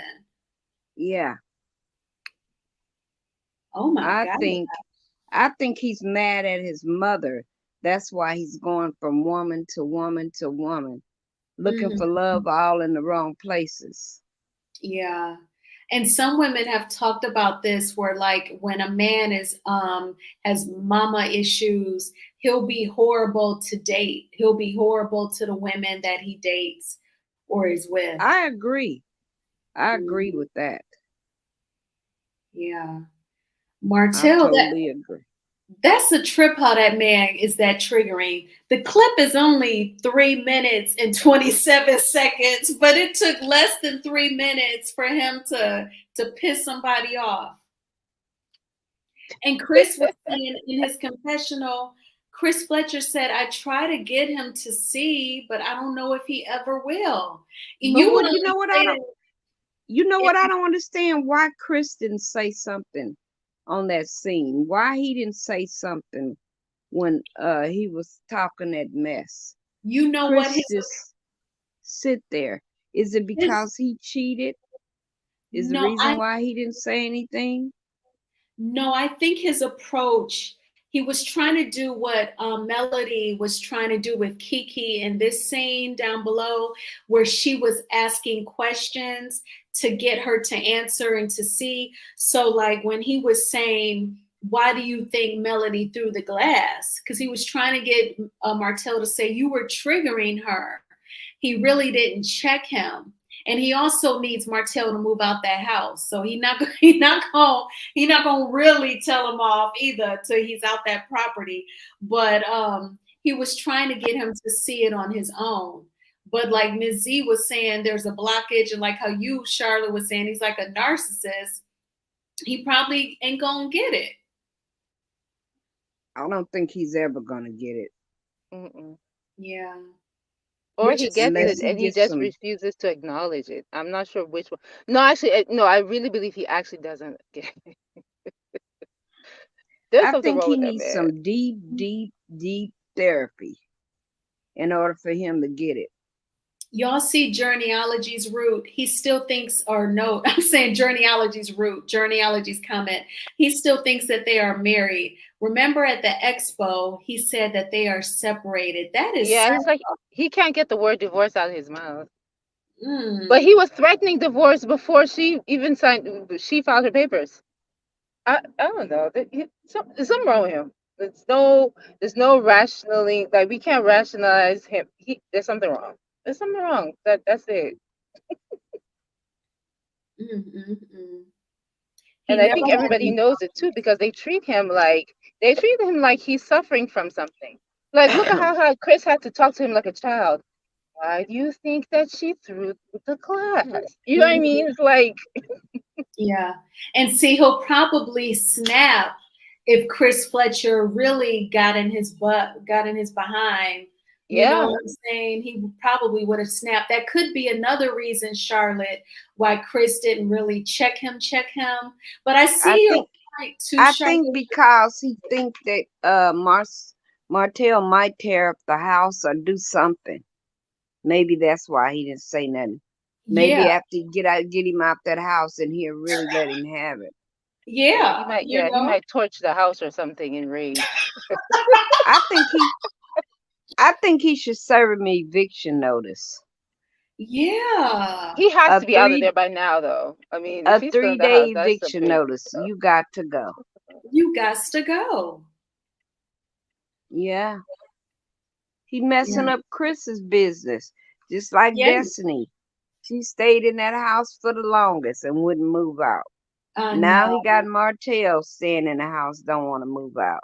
Yeah. He should not be renting to none of his friends anymore. That's what I said earlier in my commentary. I said, Chris, I would not do business with Martell again. Don't you be his agent trying to find him a house to rent. Absolutely not. Absolutely. But it's like they're scared to tell him no, though. because if this was a regular person, like Charlotte said, they would have served him eviction papers or got the sheriff to come around there. But they are scared to tell this man no. Yeah, Yeah. It's like he's a little kid that throws a tantrum. Exactly. I agree. Thank you so much for being here, Simply Beautiful. What are your thoughts? Okay, I'm gonna start with the clip because Martell lives in the land of delusion.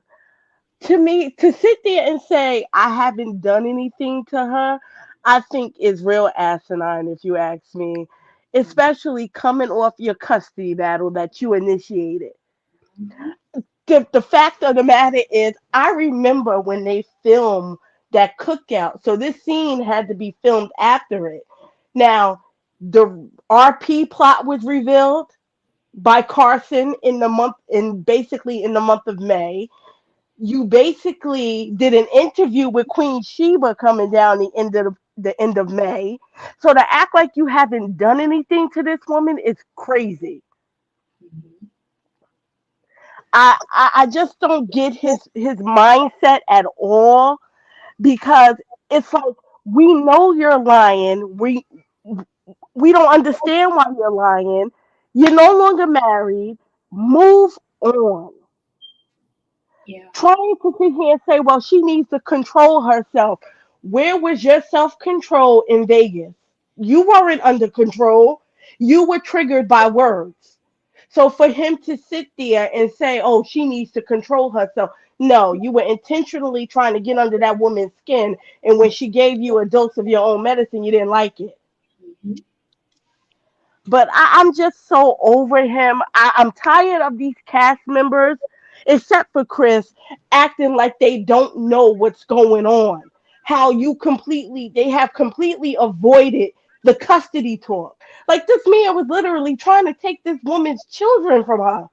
But y'all not understanding why she doesn't have any words for him? I wouldn't talk to a man either. I went and talked to Martell. I don't believe anything he says because Mel has put it up on her Instagram stories number of times being at them baseball games with security. So you're not going to sit here and tell me she's with security and sitting next to Martell. That doesn't make any sense. Very good commentary, Simply Beautiful. I know he's triggering, ain't he? And you're right. You I, went down the list of stuff he has done. like it's so much that can be said about him and what he has done to her post divorce. And it's like people put blinders on to his behavior because Mhm. they are afraid of what he's going to say about them. Like, this man has literally harassed this woman, and it was proven in their custody case with a trespassing warrant for her house. But you're going to still act oblivious to why she doesn't talk to him? Yeah. Y'all didn't go to counseling because y'all both chose to. If I'm not mistaken, that was ordered for y'all to go to counseling, do parenting counseling together. I don't believe y'all were the best of friends in those counseling. Y'all was trying to get on one accord to co-parent better. But she can't co-parent with you because at every turn you meet her with BS to Mm-hmm. sit there and take her children off of social media, but then create a page, an Instagram account for your other son to then start posting him. I didn't understand how that made sense to the judge or how that still makes sense to the judge. Because if social media and being on reality TV isn't good for the four, that's not good for the fifth. I know that's right. I just can't. He triggers me like I was married to. Well, simply Yeah. they have court that they were supposed to go to court on the 24th, and it got pushed back. So Yeah. maybe they'll It got tackle that. it got pushed back from to December from what another Oh content creator God, said. In Jesus. Yeah, December. I think they're skipping mediation this time and going straight into, Oof. I guess, the discovery part of their trial. He Praise in must need hell. time to stall. Does his attorney need time to prepare or something? December is like a month and a half away. Yeah. Well, generally, I guess in this time frame, I guess what either party wants from the other party will be met so that while they go to court in December, it can move along. Like if she wants stuff proven, like his home stability, does he have a place for those kids when they are with him? That's right. Hmm. He better get to building. Yeah. Yeah. MJ's question asking about, does anyone remember when Mel threw the glass? That's what this extended clip is about. So the extended clip is this scene where the fellas are in the gym, and in this clip, production is gonna go back to when Melody threw the glass, and then Martell is trying to say, "Oh, she lacks self-control," and Chris Fletcher is trying to say, well, why do you think she lacks self-control? And Charlotte was like, why wasn't Chris more direct and say, why didn't you shouldn't have done that, you shouldn't have cheated, you lack self-control too. And I think he just want that Negro out that house, that he don't want to be too direct, and then he destroys it or something. And he You can't say that because Martell will stick it back to you. If he says, "Well, you cheated, you didn't have self control." Well, did you have self control when you cheated? He's gonna do that. And Chris don't want to bring that back up, so he's like, "Listen, I, mm-mm. I think Chris got himself into this whole predicament because Martell has shown Chris who he is. You should have been Yep, called the sheriff to get him out of there. yep, He could have went home to his mama. I'm pretty sure Mel would have said, "Give me my kids. They always got a place to go. Go that's home to right." your mom and get yourself together." But Well, I his feel mama like don't have no place to stay. Mm-mm. then go stay Ooh, with your baby mama. I Yeah. mean, you blew she up don't your have a place to entire. stay either, allegedly. Then go live in Allegedly. that. Then go live in that YouTube truck. Like you can always give those kids to their mother. But Martell is the type of guy, he is selfish. If he can't be a part of that lifestyle, he will make sure those kids suffer with him when he's supposed to have those kids. They will be more like comfortable with their mother. Yeah, like I think the Mel judge. was saying, he don't even pick the kids up when it's his turns half the Mm-hmm. time. That's Mhm. right. The Trust. judge needs to look at how many times he's moved within a certain time frame and compare to the fact that Melody's home has been stable for that same time frame. And then you can make the compare and contrast comparisons and see who is Well, more you stable. the judge that they have now is more partial towards Martell Oh Yeah. because God. they were saying that Martell was a better parent No, it than Mel wasn't was that. because Mel didn't want to give him her Her phone phone. number. Hmm. I Oh, think I remember that. I'm Mel gonna need be to ask honest for with another you. judge. I'm kind of surprised she hasn't, but from what I was able to get on their custody case, it does make you side eye the judge because you said, well, Martell was making strides to be a better co-parent, but you didn't put anything in place for Melody to improve at. You basically waited until your final judgment to basically reprimand her for changing her phone number, but then you use the custody clause to reprimand Martell. Literally, Martell was in complete violation of their county's Mm-hmm. parenting clause by harassing her via Mm-hmm. phone and showing up to her house all hours of the day and night. The fact of the matter that the judge allowed that to go on and did not reprimand him verbally in that court custody case said a lot. It Hmm. was Well, like, you it's not about your feelings, it's only about the kids. But if she's do not you in the right state of mind for her own children, how can she Mm-hmm. take care of them? remember when he did the interview with Queen Sheba and he was trying to make it out like Mel did this, Mel said that. She said, I'm looking at the papers, Martell. Do you really Yeah. want to go there?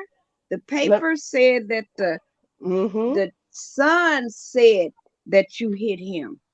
Melody didn't say that. The papers, court papers said that the son said that you hit him. Yep. You know what I'm saying? Right then and there, the judge should have said, this is it. We're going to give I her custody, full custody. Yeah, the judge has a reputation for being more lenient towards men. Is I that the saw that female in judge her. or the male judge? Is It's that a the It female. lady? was it was never a male judge. It was always the female judge. Oh, okay. She's been in place since their divorce.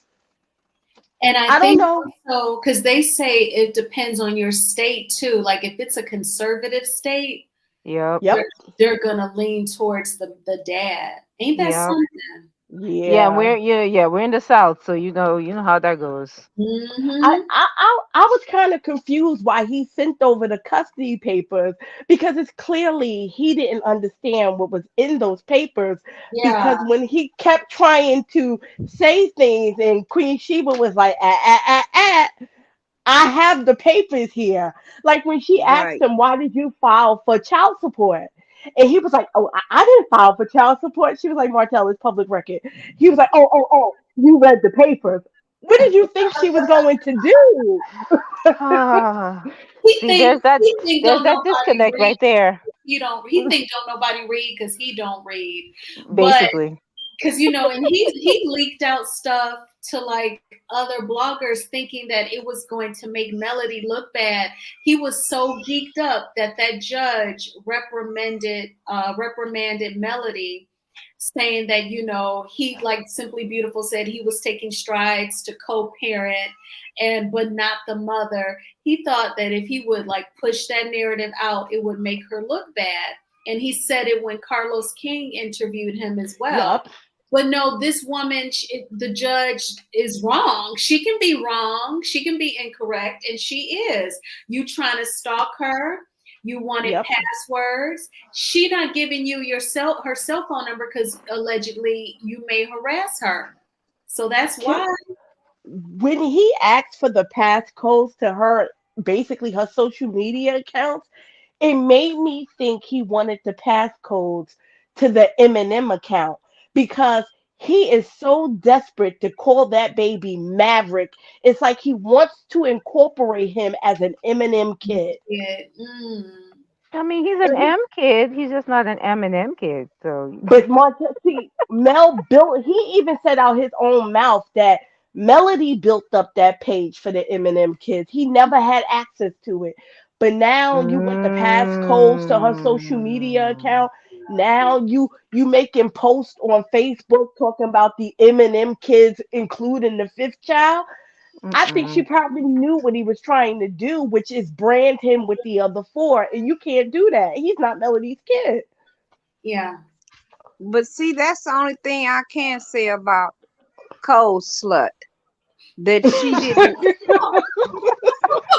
Oh my god! Oh my god! that she didn't name that Wow. baby what he wanted, Maverick. That's the Yeah. only thing that she has some sense about. Yeah. Yeah, I have to agree. But I do think Maverick is in his name. I just don't believe it's the first name.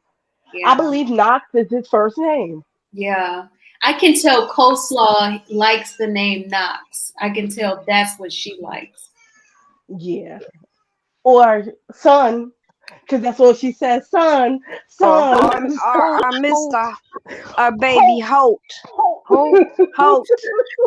And then she had the nerve to tell him, say yes, ma'am, yes, ma'am. She wanna be Melanie so bad. Mm-hmm. I hate to say this. You can tell that Martell wasn't the dominant parent that he wants people to believe just Hmm. by the actions of the fifth child. There's no There you control go. there. Yeah. That's There's a no fact. control there. That's a fact. And we're not even trying to talk about negative about kids, but it's true. If you were the main source of shaping the kids, then any child you have with any woman, it will be the same type of program, right? And Yep. those children would all act similarly because you are the main, you know, you're the one who's in charge of shaping the way they interact with the world, their manners, the discipline. So if that was really all you, any child you have anywhere would follow that same system. I mean, there. Okay, okay. I'm gonna. There's this man in Africa, in Ghana, where I'm from. He's very rich. He has at least maybe 10 baby mamas or something, Oh and wow. wives or whatever. But all of his kids are on the same level. Like they're all very smart. They're all very disciplined. It doesn't matter who he has a child with. They're all like on the same page because he is. He, even though he's trifling, he is the dominant parent. So Mhm. that just goes to show, Martell, yeah, like simply said, you're not. You were never the dominant parent. I mean, we're not saying that you weren't a good parent, but it Yeah, wasn't all 'cause you. Mel always say he is a good Right, father. right. But she also said that once they divorced, and I guess that veil was lifted, she recognized things that wasn't right with him as a Exactly. father. And Right. that's the narcissist part too, because it's like the narcissist can play the part of a good dad, but when things don't go their way, they shut all of that down. Hmm. Yeah, It's because if you were a look how normal, quote unquote, normal person, you'd have that same standard within the marriage and out of the marriage. But the minute he doesn't get what he wants, everything else is out the yeah, door. 'cause it's like he takes it out on the kids. Yep. You know, the way he Mhm. Hmm. disciplined them. He Yeah. takes it out on the kids. But to me, the oldest daughter, she seemed like she really loves her dad more than the She other three. does. I She remember does. Have you Mel- noticed that? I noticed that. Melody said that before, that Mariah is truly a daddy's girl. I remember her saying that on an episode, like I think like season one or something. I remember her saying Yeah, that. that makes me I, sad because I I, can see that. Hmm. I'm going to say this Uh oh. with recently with like the way you hear her talk and stuff. She's leaning towards Mel now. That Yeah. girl takes pride in being compared to mommy. Hmm. The way she gets like when Mel said, when I was walking and she grabbed my hand, a part of her wanted to say is, you as big as me. Why don't you trying to hold my hand? But something registered in her to say, just hold her hand. Because clearly she wants to be connected to you. I kind of think Mariah is starting to see things for what they are. And I the manipulate, because I feel like she's the one he's been trying to manipulate Yes. against Absolutely. Mel. That's what I feel. But I Yeah. I think do so think too. she's swaying towards mommy. And I just feel like I feel for her. Like when I heard that audio that he recorded of her, I said, and this is the guy that everybody wants to declare a good father. A good father doesn't do this because as Absolutely. I don't care what he thinks, having that conversation with her, we are in a new day and age where children, whether they watch the show or not, or a parent watch the show or not, she needs to be prepared. And you should have thought about your actions and your image in the eyes of your children before you went out there and cheated on your wife and created a baby. You can't get Absolutely. you can't get mad at Mel for telling them kids the truth. And And they would Stand have I in your seen think the truth. truth anyway. They would have found out anyway, whether she said anything or not. They were going to see Yeah. that. But it but makes you wonder. you Oh, notice that the son is very close to Mel, very, very very. close to her. So is Sugar Mama. Yeah. Hmm. Sugar Mama reminds me of Mel. Yes, for sure. Like the Mhm. sense of humor, the And jokes. boss lady do too. Yeah. Mhm. Yeah, that's you going to could be the one to tell watch. She is you could spicy. That's tell but that's the one that's gonna break his heart, boss Yep. lady. Yeah, she will. Yep. She's the one that's gonna break her daddy's heart. She's gonna let him have it when she gets Yep. grown. That's what I've been thinking, y'all. I've been thinking like when they start dating, when they're teenagers and start dating and knowing what they ain't gonna put up with, they're gonna connect it to how their dad treated their mom. Like it's inevitable. And yeah, they're gonna set him straight as soon as You they are young adults. you guys And remember the episode when he basically stormed out of Mel's office with the kids, and then he had mhm, to turn around and bring Mariah back? Yep, because Yep. she was I crying. Uh-huh. Yeah, I never believed it was about, oh, that was y'all office and now it's just mommy's. He was in that truck Talking. ranting and raging. raving about Yep. Mel, Yep. Yep. and she was Absolutely. uncontrollable. And that's why I said, mm-mm, Martell, your children going to start to see you for who you are and for your work sooner than later. Yep. Yep. Absolutely. And you shouldn't talk Absolutely. about their mom to them. You shouldn't be dogging her out. That is going to upset the kids. Yep. Yeah. And he got his mom thinking that Mel does it. Because Yeah. remember when she said in that scene, you shouldn't be trashing the father in front of the kids. I don't think Mel talks about that man in front of them Mm-mm. kids. Mm-mm. I don't think so either. I don't think they're even aware of how much she financially provides for them versus the dad. I don't Yep. think they have a clue about any of his shenanigans. Hello, Jackie. But when they get older, they'll be able to see the internet and see all the stuff that really happened. Yeah. I agree. I agree. Well, what are y'all closing thoughts? It's been 2.5 hours. It's gone by fast because it's been real fun. What are y'all closing thoughts on this episode? And, we know we have future episodes. They still got to go to Texas. What are y'all thoughts?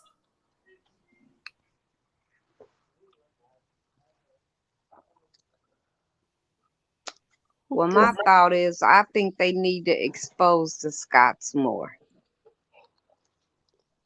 instead of all the fake scenes. That they Yep. need to expose the Scots more or let them go. And I love this episode because Kiki let them have it. That's my thoughts. Thank you. Who would like to go next? I can go next. Um. Yeah, this season in general has been this half of the season has been much better than the first half, and I think it's because there are people like Kiki and Amin to kind of challenge Marcel. You know what I mean? Challenge because at first really it was Mel. Mel's the only person who really had the responsibility of challenging these people, and they're all against Mel. So we needed somebody else to kind of step into that gap and kind of hold their feet to the fire. And now production is, spilling all the tea on the Scots. So it's much more balanced. And so yeah, they need to keep on doing that to make it balanced and fair. I mean, I can see that now with the next episode, they're going to get back into the Mel and Martell drama, which I was kind of happy that we weren't.